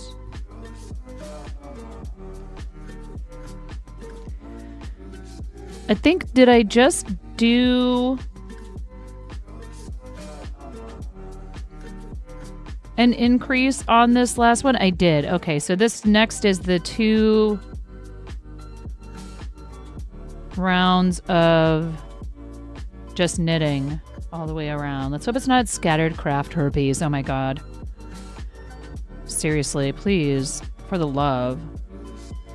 When family members send my kids stuff that's covered in glitter, or like craft project kits that have glitter in them, I'm like, ew. I like sparkly things, I like shiny things, but I don't need loose glitter in my household, thank you. I think Aries is ready to come in and hang out and have a nap. He was already up in Henry's bed when I went upstairs, and he hopped down so he could have his treats. He likes to sleep up in Henry's bunk. It's really cute.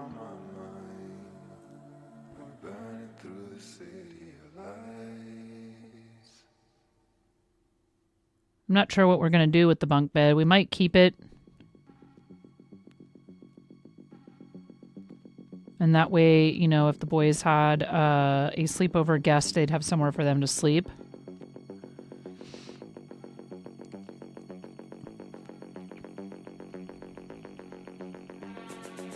It won't fit down here.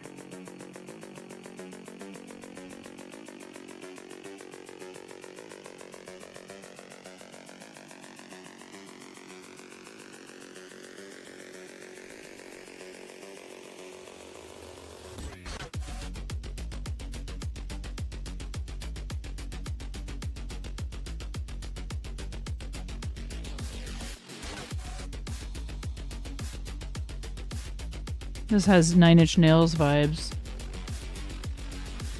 Tiny bit.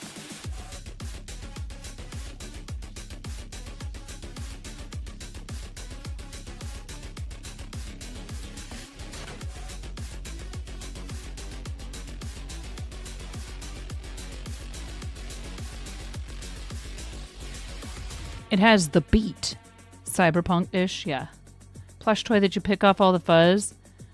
off of them to reveal the true plush and put the fuzz in the package it comes in. It just screams mess. I don't understand.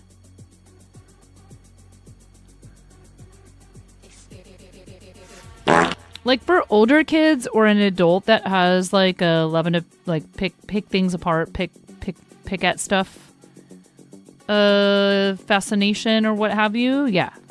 But for like a little kid, dude, my dogs would just end up eating all of that when it was inevitably left everywhere.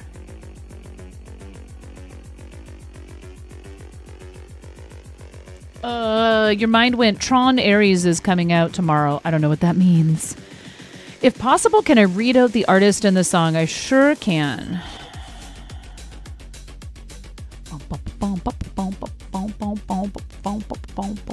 It's just called Rave. Oh my god. By Starlight. STRLGHT. Rave.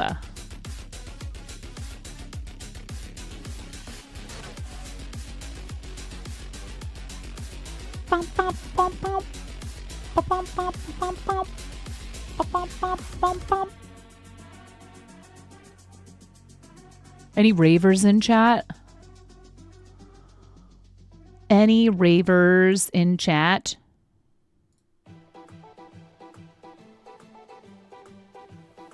Here's another song by them that's in here, Miro.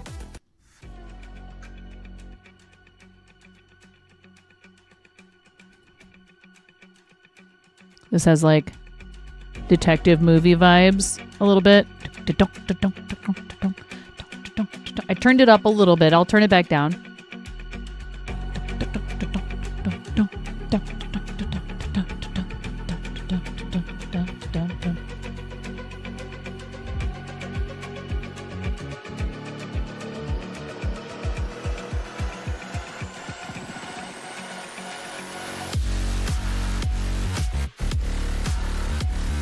Ooh.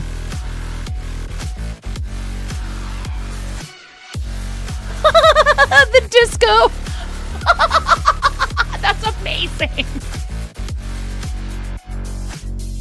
Oh, I was hoping it was right there too. Dude. No, I haven't, Moonrose. Hi, Daggins.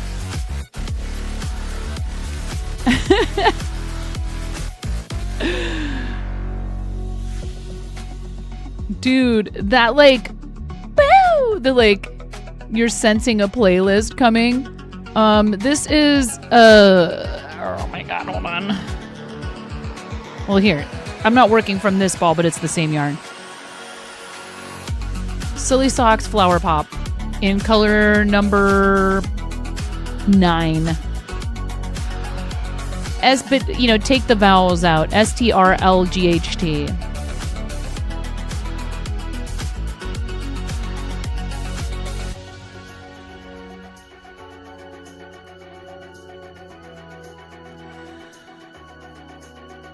It shows they have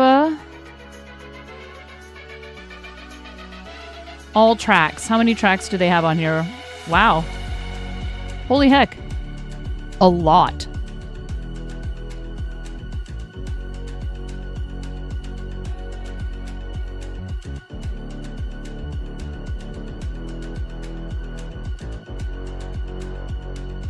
Here, Drift Funk, PHONK. Where's Stereo Funk? Where's Stereo Funk? Stereo. Wait. Stereo Funk, where are you?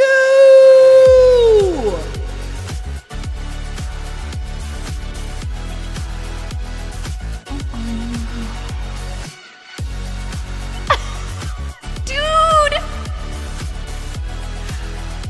My dudes.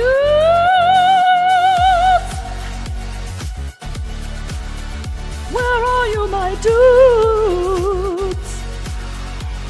My dudes, my dudes, my dudes.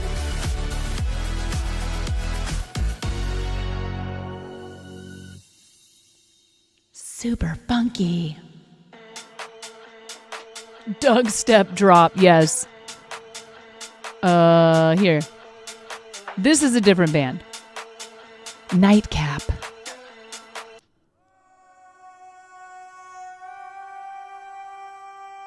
Drift Funk.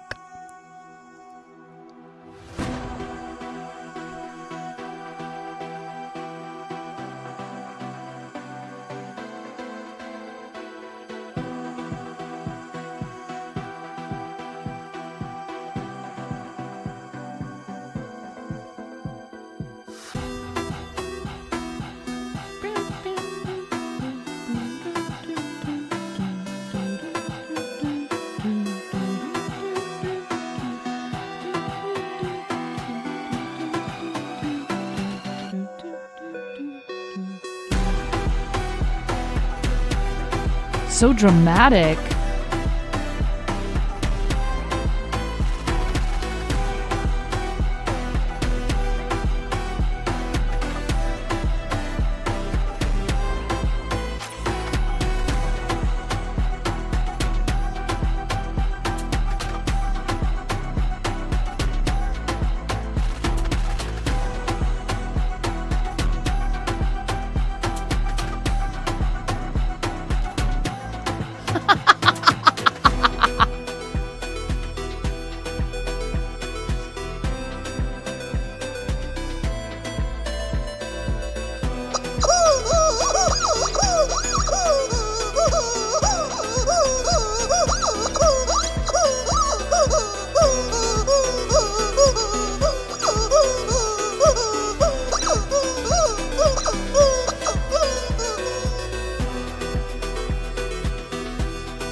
That's where you get out the big chicken right there.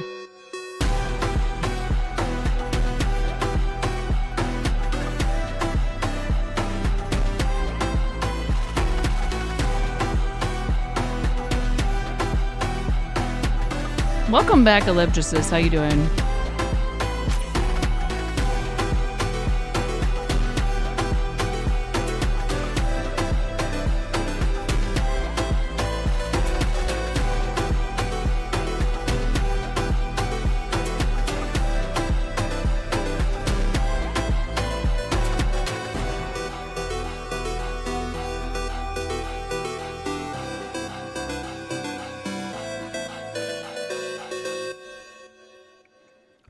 Beep-a-doop.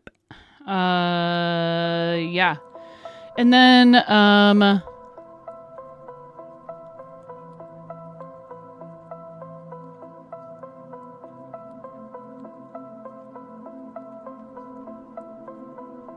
what is this? This isn't the second song in here. What is it? It is Made for You.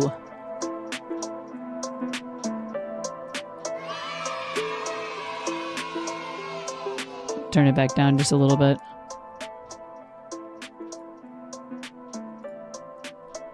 You completed your quest. Vacuum and folding laundry are done. Nice.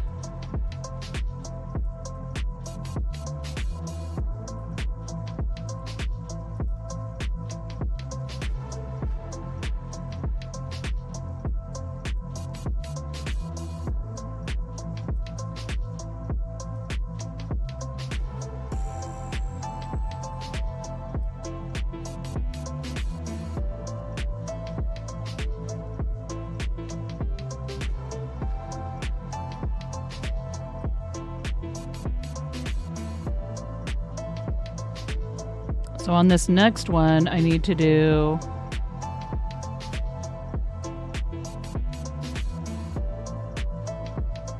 the increases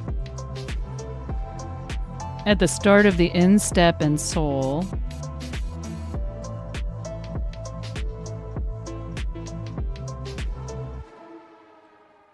Which is also why my stitch marker on my first needle is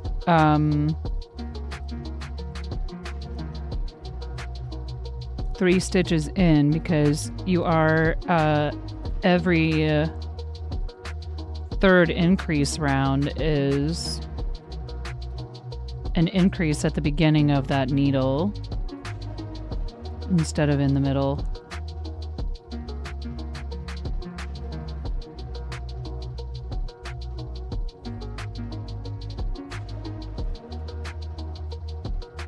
So right here.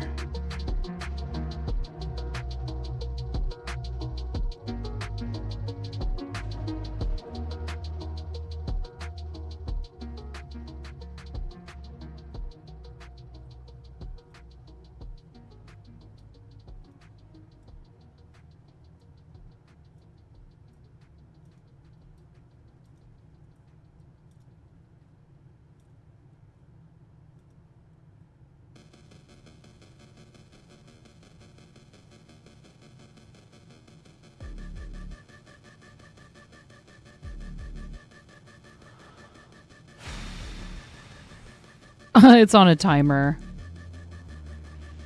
Or maybe it wasn't a coincidence.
About to finish a round 1.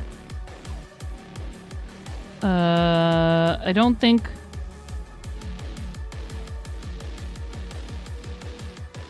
I'll need to do at least a few more increases. I don't think we're approaching 92, but I might stop at the end of this needle and count.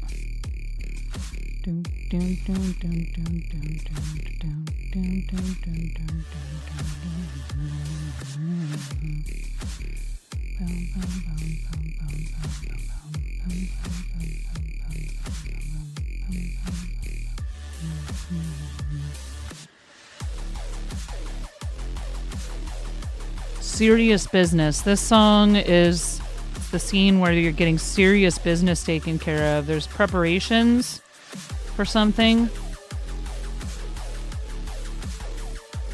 Somebody's getting swole.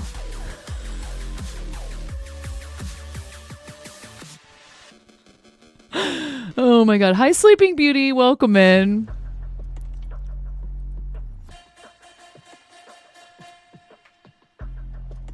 Or there's like a major tech upgrade happening or something.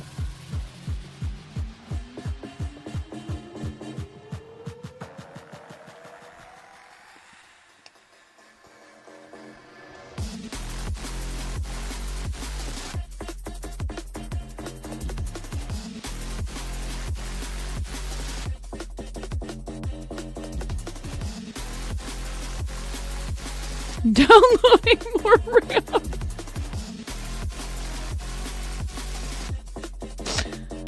What are you laughing at, 9? Downloading RAM is serious business.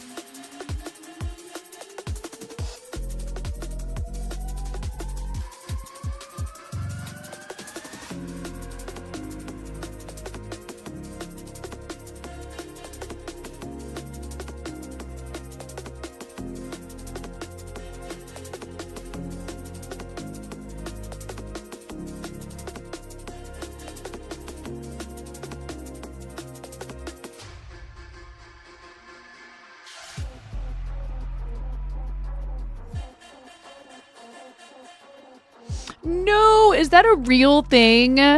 Is this real? I know you wouldn't put...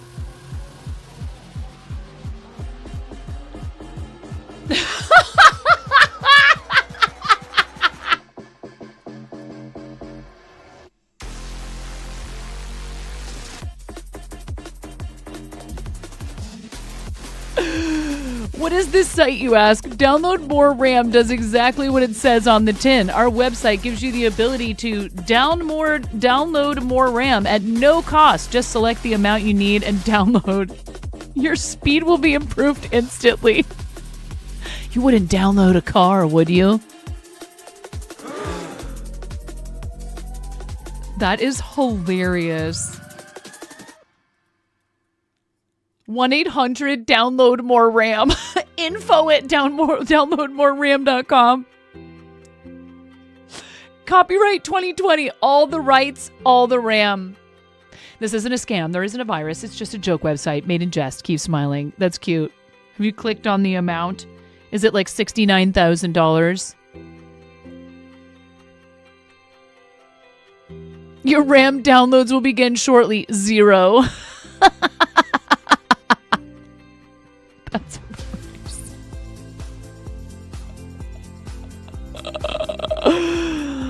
What? What do you mean?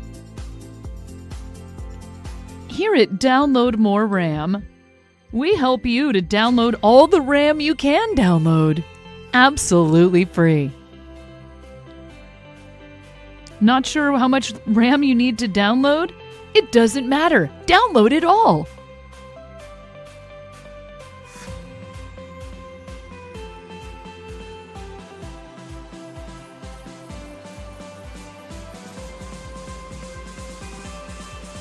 Worried about rising RAM costs? At Download More RAM, we've got you covered.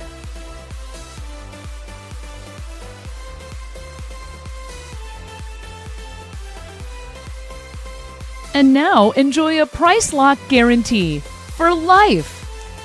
Don't you have a button to download it? Yes? I don't want to download it. I'm afraid. What if it's too much RAM? Never have too much RAM. Download Dodge Ram for free today. Where's the car commercial noise? Do they have a filter in Epidemic Sound for car commercial noise? Song, whatever. Hold on.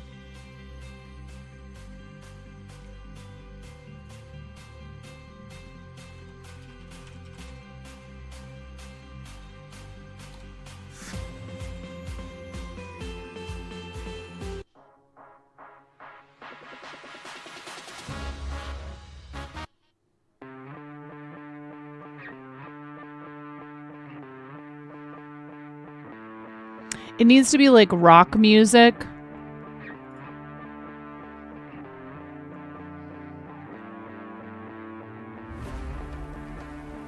This is kind of it.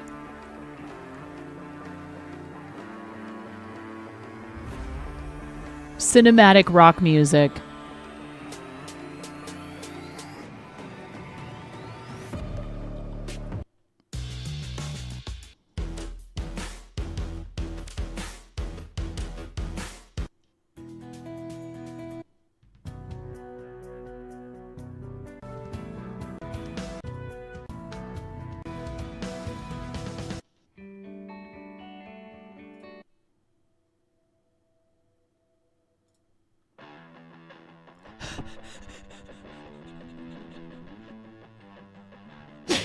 Download the new Dodge Ram today.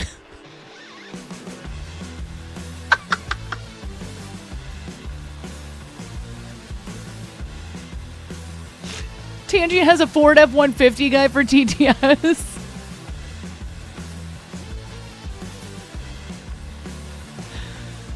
Oh my goodness.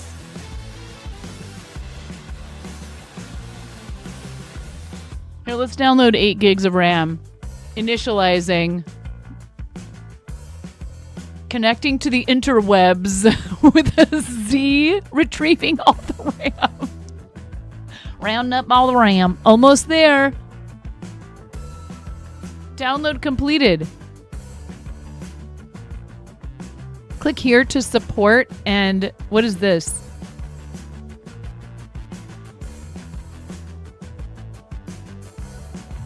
What is that? Just trust me. 9po dark mode.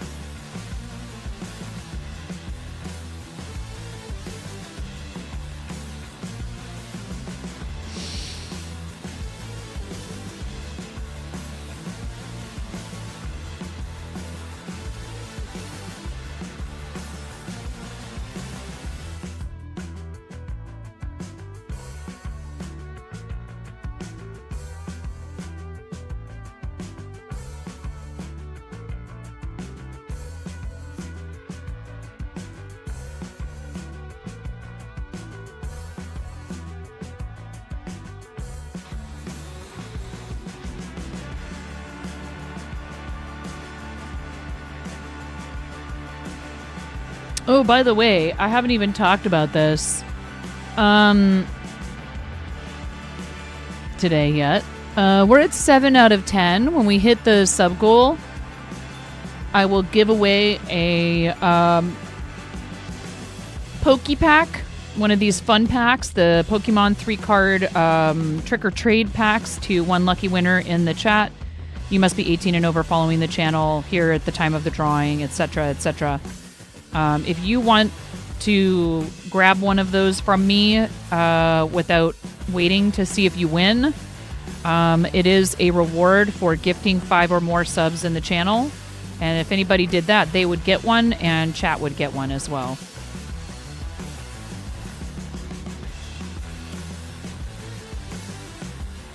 No pressure, of course. Thank you just for being here.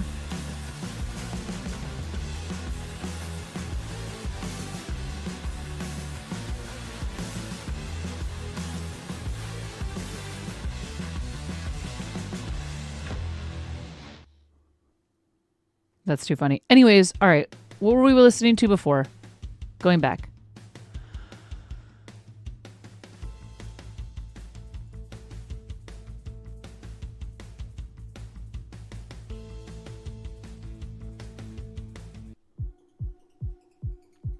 Oh, that's funny. I just randomly... Oh, no, I did. It's not random because this is the playlist that's all that one group, one artist.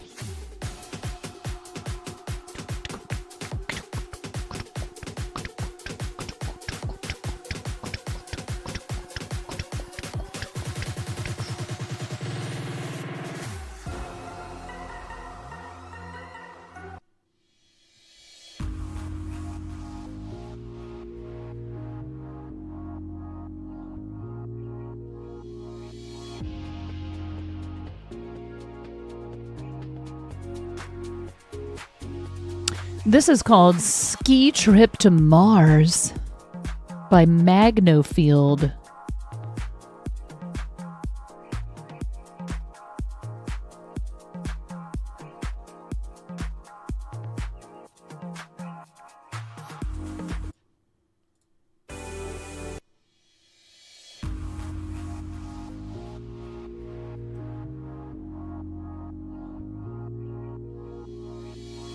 Oh, probably, yeah. Some sort of embed thing or something.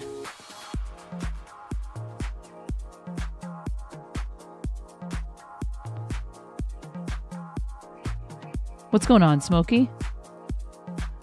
Welcome in.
Oh, hello. Hi, how's it going?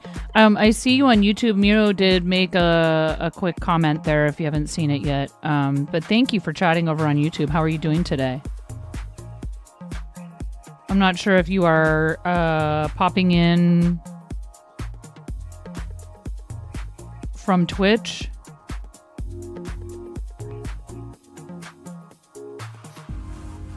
Some socks, yes. For my mom. For my mama.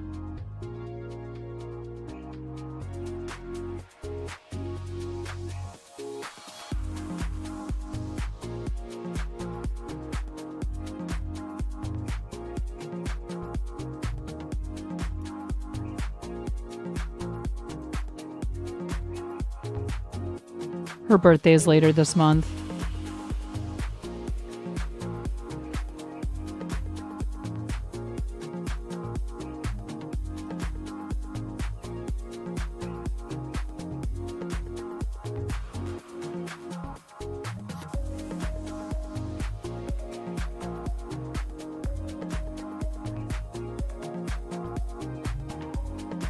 If you don't know how to do it, how to change your display name, Miro's really good about helping people with that. I believe he is currently trying to grab the info for you.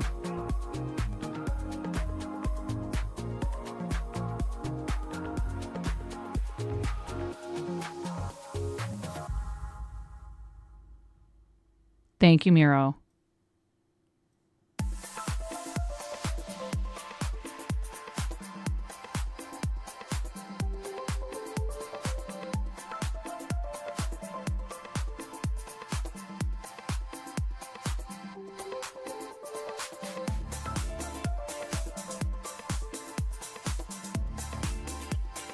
YouTube doesn't always make these things super obvious.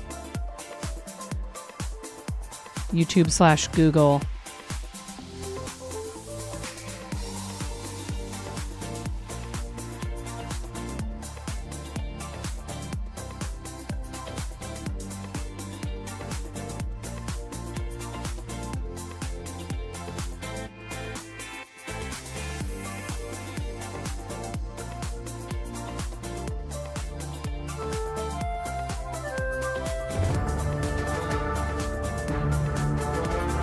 Got a Tangia dungeon courtesy of Legendary Smokey. If you guys are watching on Twitch, you can type !join in the chat.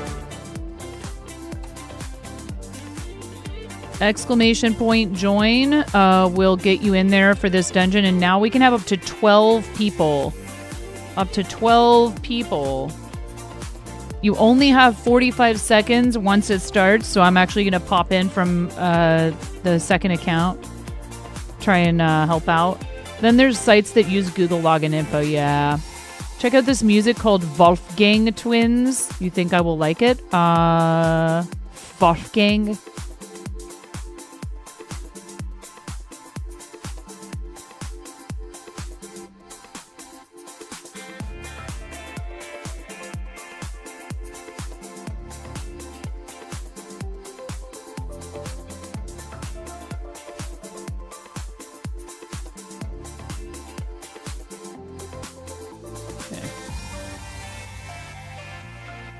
Let's count. Now we've done an increase row. That's round 4.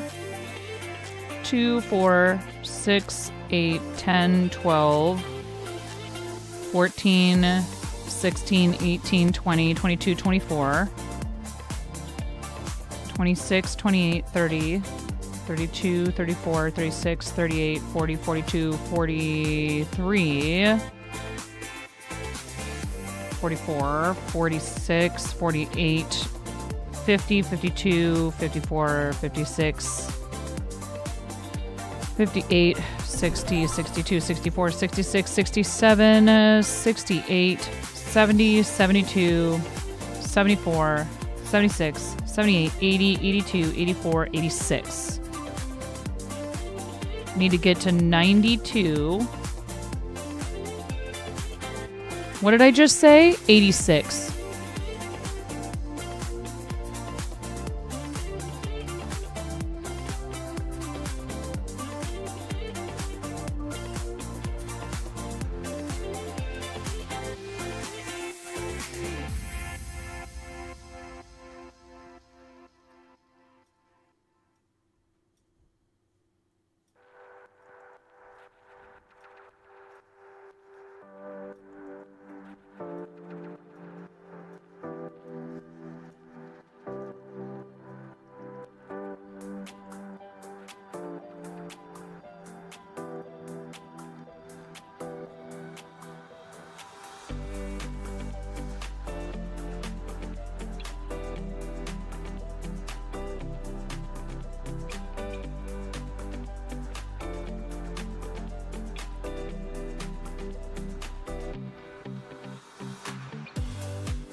Anyways, yeah, if you're watching over on YouTube, I really appreciate it. If you're watching on Twitch, I really appreciate it. I'm a full-time content creator, and what we're trying to do is trying to be consistent about both streaming there and posting on YouTube so we can get partner level 2, which would allow us to earn ad revenue. It's funny because, you know, as soon as you're monetized on Twitch, you're earning ad revenue. Not the case on Google. Thank you, Miro. That moon video kind of took off a little bit after I posted it. Like it was kind of just sitting there at like a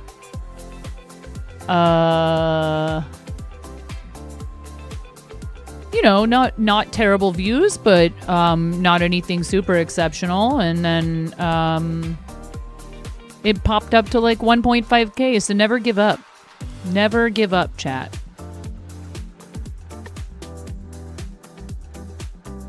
If it's something you really want and really want to do, don't give up. Remember, if it hasn't happened yet, it's not because it's not going to. A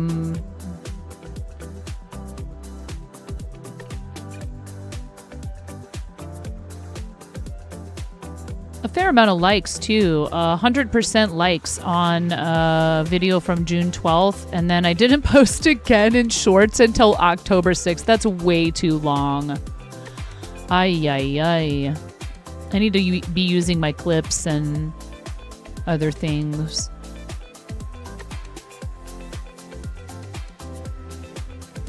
Oh, nice. The yarn hoarding video I posted this morning has 704 views. That's not bad at all. If you guys want to check it out on the YouTube, that is right here. Here's the direct link to that.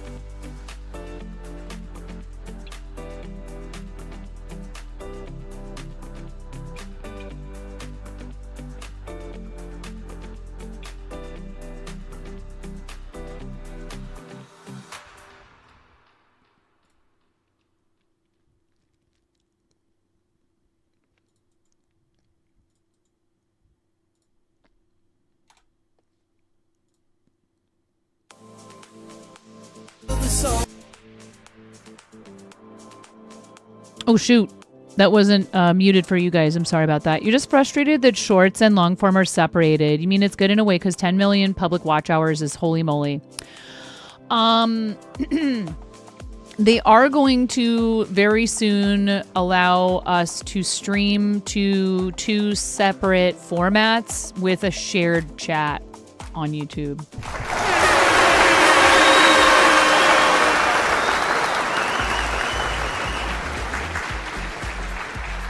Now, that's also probably going to mean that YouTube chat is going to be a lot busier.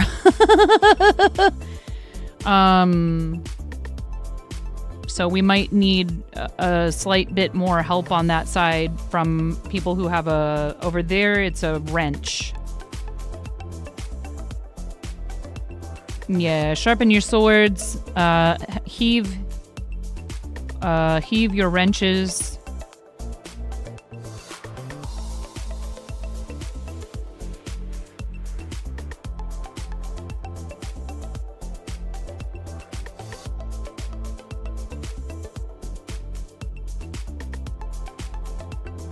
It is what it is.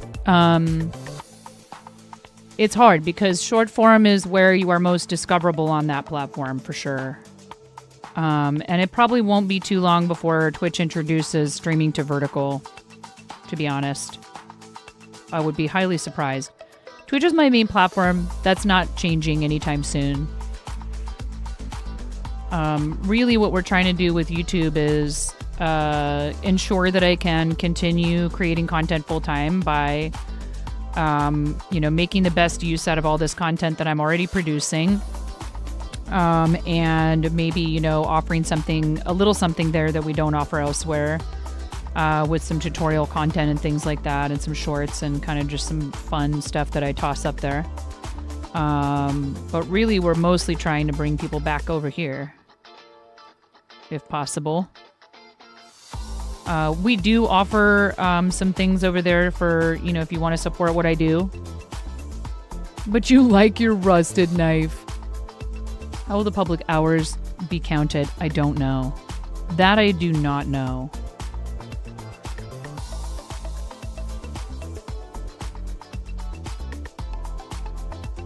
You know, the feature has not that ability or feature has not been released yet to everyone. And I'm not probably active enough over there just yet for them to ask me to beta test things like that.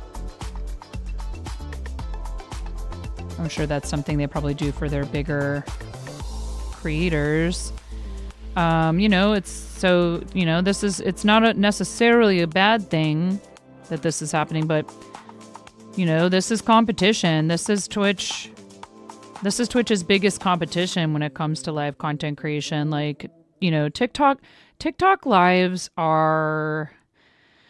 TikTok doesn't exactly want you streaming directly from a computer, really. I mean, it's possible. It's much more possible and much easier to do now than it was in the past. Like before, it was like really exclusive. Like only certain people were getting keys to be able to broadcast from like OBS.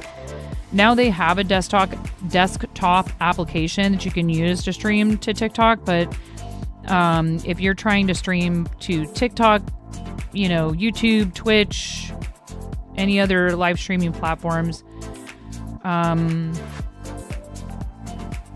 it gets complicated fast if you're trying to do it to a bunch at once. They want you to use their native software or their app on your phone. So what they'd rather have you do is like right now, actually, I could be streaming to TikTok. Should we try it?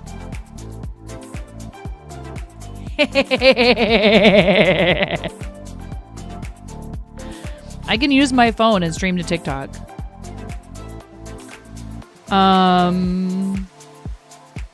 So close. I want to thank you from the bottom of my heart. Oh my goodness, Razor, 23 hecking months. Thank you, and that's a tier 2 chat.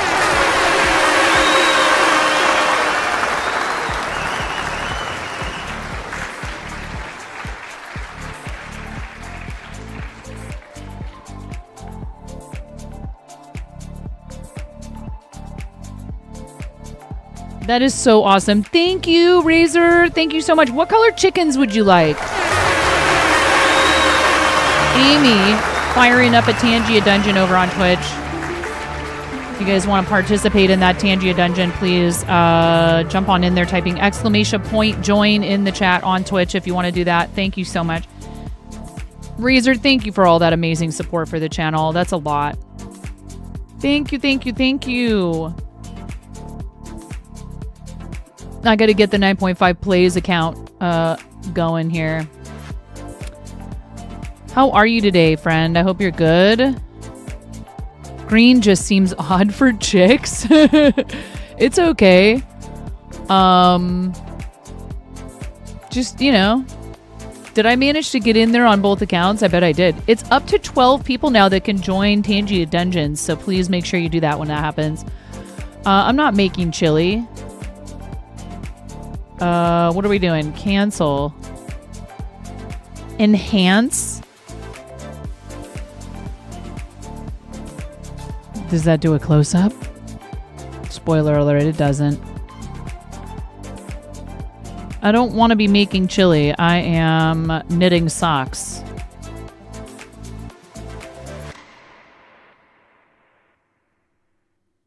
Do you want green, though? Is that what you want? Who cares?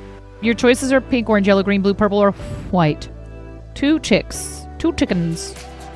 But chili.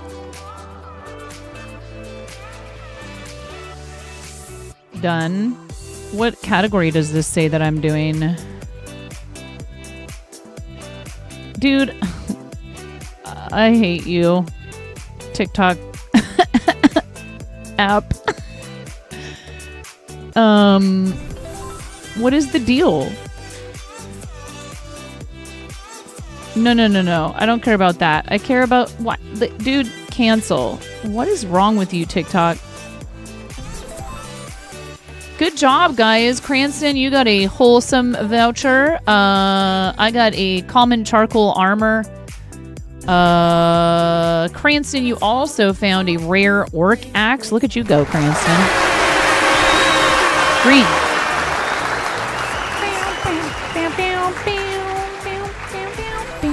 We gotta put you into... You know where we're putting you. We're putting you into the bowl of Balknificence. I found a dungeon voucher. Yay. 3, 2, 1.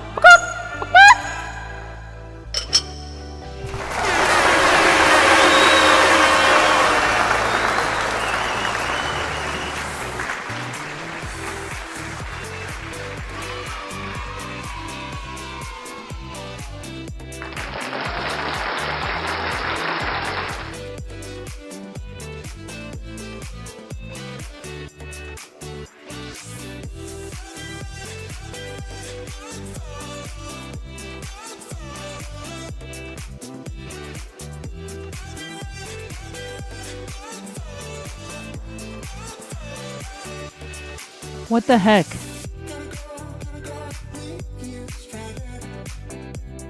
Jeez. All right, I don't know. I don't know how you're supposed to change your category on TikTok, whatever. We're going live on TikTok, chat. We're going to try it. We're going to give it a try for a little while today. You got your first row of a headband done, and you went up and said to your mom, try this on. It was a little tight for her taste. You were like, no big deal. I can make it a little bigger. So you frogged it and then added a couple of chains. Ooh, there you go.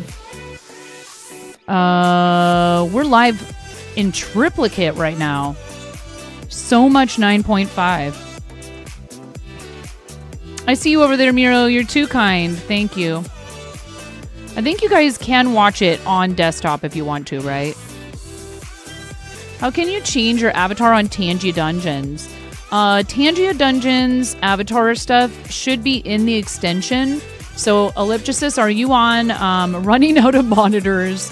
Are you, Ellipsis, are you on currently on desktop or mobile? That's an important question. Are you on desktop or mobile?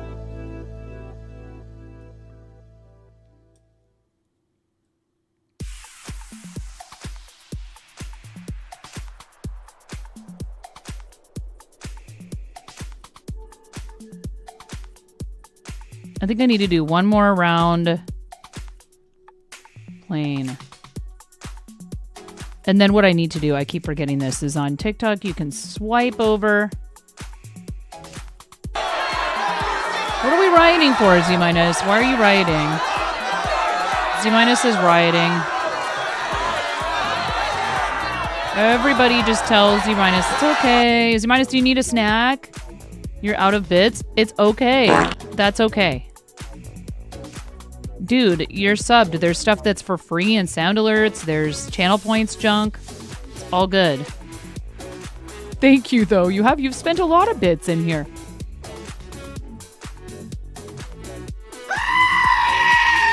See? Go ahead and goat scream. Ella's starting a Tangia Dungeon again? On Twitch. Thank you so much. Thank you, Ella. Type exclamation point join in the chat. Type exclamation point join in the chat on Twitch. This is how we suck you over to Twitch. If you want to play dungeons with us, you have to do it over there. Sorry.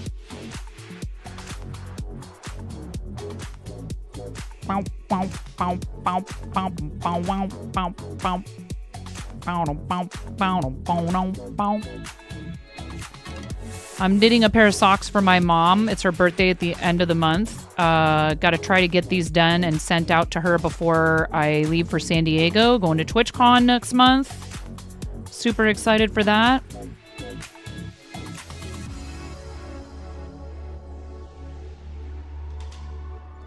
Oh, okay. We already did the A and C. We need to do B and D now.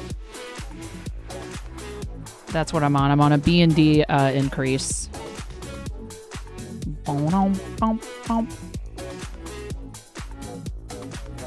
We don't make the rules. We just enforce them. Yeah, exactly. You guys can earn loot. We actually have custom bosses and custom loot that I'll keep adding to. in Tangia Dungeons. And I also enabled discounts on Tangia interactions for Twitch subscribers. So if you guys are subscribers on Twitch, you get a discount based on your tier. You forgot to tell me you've noticed some of your alerts on TikTok and allegedly you made some inappropriate comments in my channel some time ago? No. TikTok's weird like that. TikTok is weird like that. It will flag things as inappropriate because it's not actually a human reviewing it. I mean, not that it is on other platforms a lot of the time either, but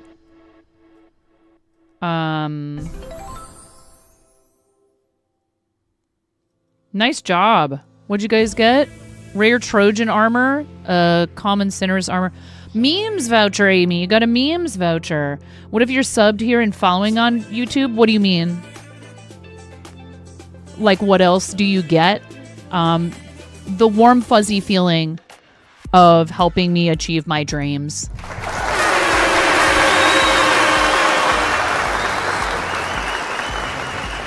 Thank you so much for following on. Thank you for following on TikTok. Appreciate that. How's it going, Arthur? More likes can attract more viewers.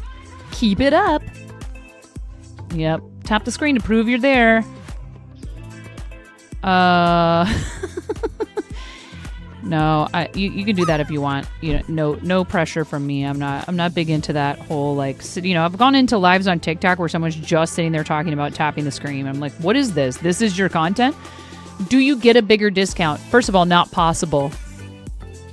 Second of all, if there was another discount, it would probably be for being a member on top of being a subscriber, because that's typically how that works. But yeah. You know, we don't have to offer discounts. I choose to do it as a perk. Thank you for those likes. I appreciate that. It is helpful.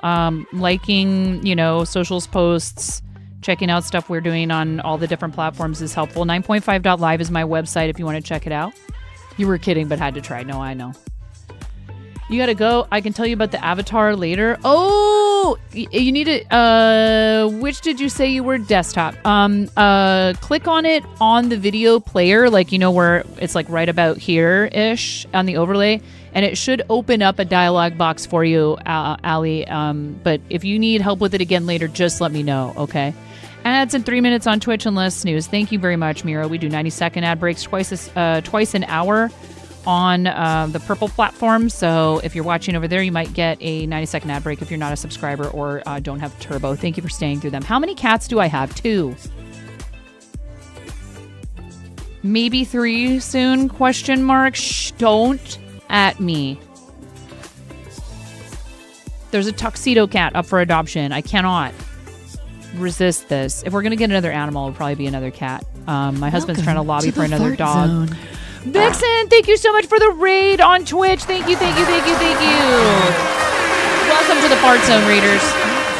If you're confused on TikTok, that's okay. You should stay over there. It's much less smelly. Vixen, how was your stream? Thank you so much. He needs a home. He's real cute. Oh my god, I really love cats.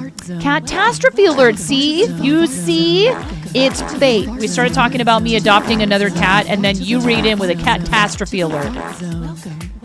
Crafty cats unleashing a purr cat. This is a sign, chat. We need another cat. This is a sign that we need a third cat.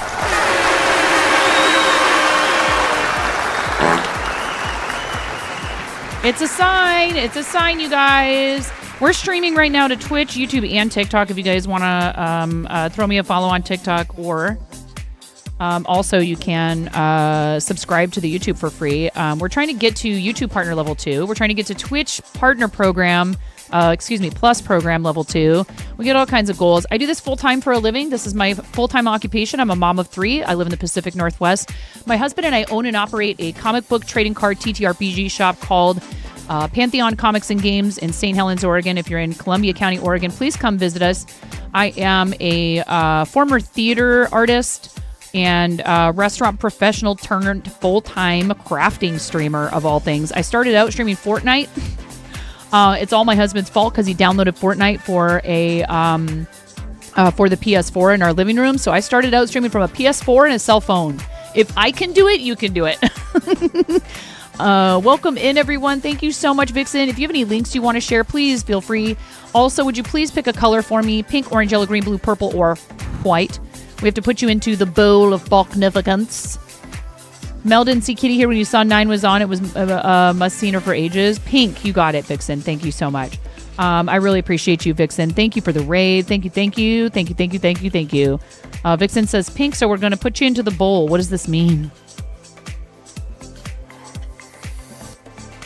This is the bowl. The bowl? The bowl of Balknificence. You must go in here with your raiders. Thank you so much. 3, 2, 1.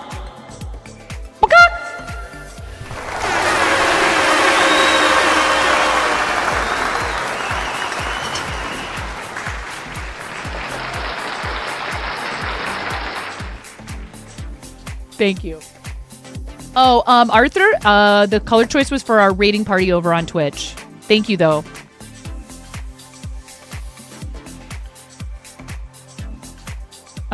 Vixen, you're awesome. Thank you so much for bringing your viewers over here. You had lots of choices, probably like hundreds of thousands of them. And you chose us. I really, really appreciate it. Thank you. It's very kind. Did we do an increase here like I was supposed to, or did I forget? I think I did. See, I'm starting to get... After a bit with these, I did do it. I remembered to do it, chat.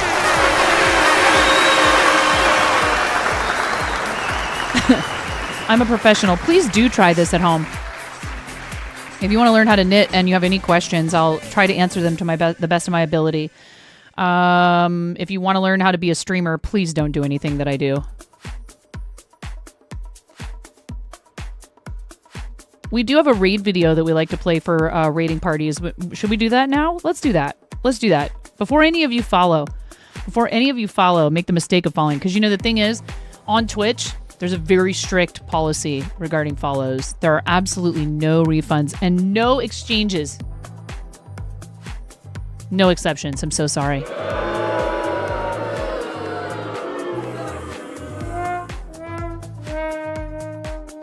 I've tried to talk to him about it. I actually talked to Dan Clancy. Literally in person, and said, "Hey, what about this following cap? What about what about no refunds on follows? Huh?" Thank you very much, Miro, for putting Vixen's socials in the chat on YouTube as well, so people can follow over there.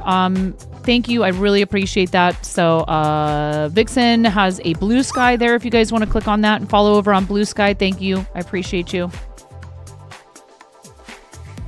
Thank you. I got you, Vixen. I just followed you on Blue Sky. Thank you. Thanks for joining us, Arthur. Have a great rest of your day. Let's see here. Ads in 3 minutes on Twitch and List News. Thank you. Thank you, Miro. You made that mistake a while ago. What mistake? Uh-oh. I don't know what we're talking about. He looked at me like I was crazy. I actually also said something about, like, hey, how come we can only have 2,000 friends on Twitch, Dan Clancy? I'm sure that he is directly in charge of such things. Guys, please enjoy this amazing raid video from our friend Forest Cabin Reads, aka Ruru. It's, even though this video is, I think, like 2 or 3 years old now, it is absolutely amazing how well it represents what we do. So this is important. You need to watch the video. Do not follow during the raid video, Chad. Do not follow during the raid video. Wait until it's done. It's very important. I can't be held responsible for what happens if you follow during the raid video. Okay, thank you very much. I'll see you on the other side. I'm freaking out right now. I'm fangirling.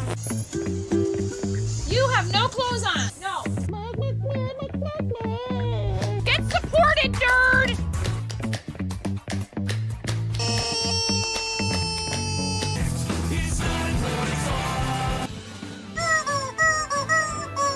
No flipping way. You didn't do it. Thank you for the dollar bills for the kiddos. Thank you so much, everybody. We talked about this. I mean, you can cook steak in a dryer, but do you want to? And when the fat renders off of the steak, does it create a fire hazard? I'm sorry, I'm a mother. I can't help but think about these things immediately. So this is a game to you guys, huh?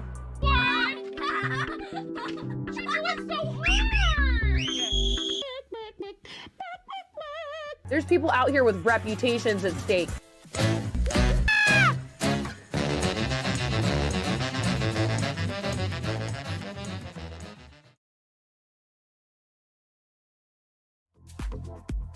We totally were not talking about you guys on TikTok.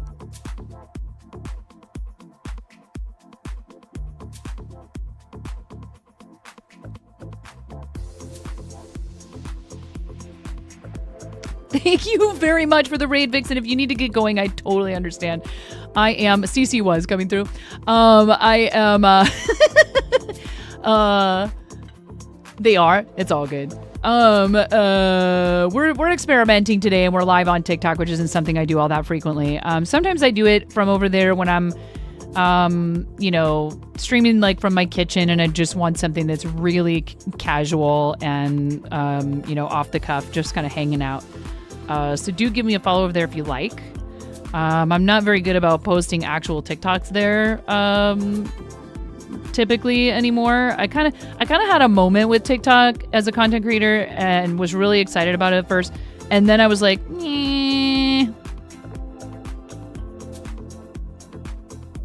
reputation's at stake in the dryer. Yeah.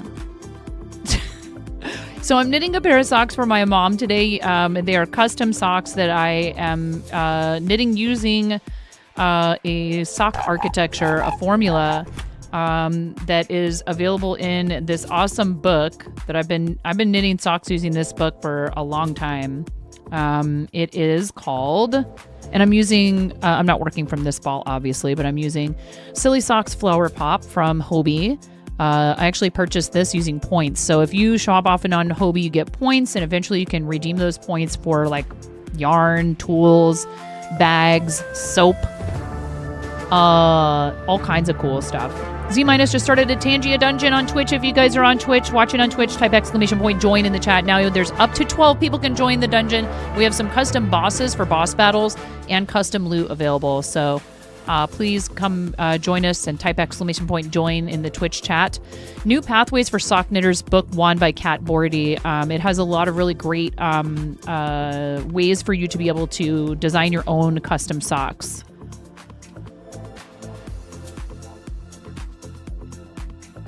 And I've been knitting for, gosh, about 20 years now. That's crazy to think about. 20 years of knitting.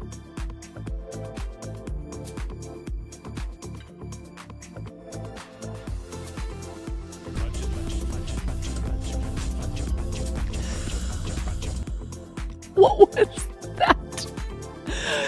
Nice, Amy. Was that one of your favorite ones?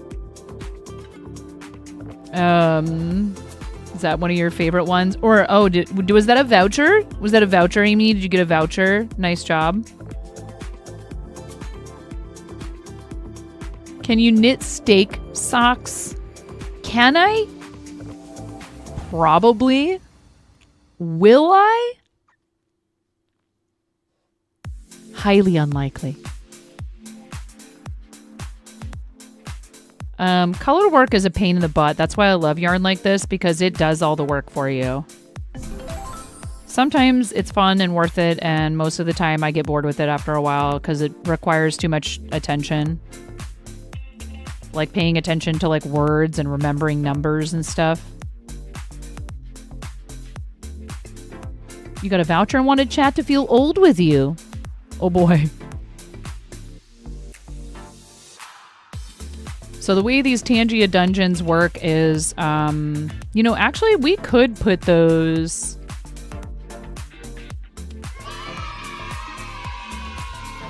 You can start them from the website, I think.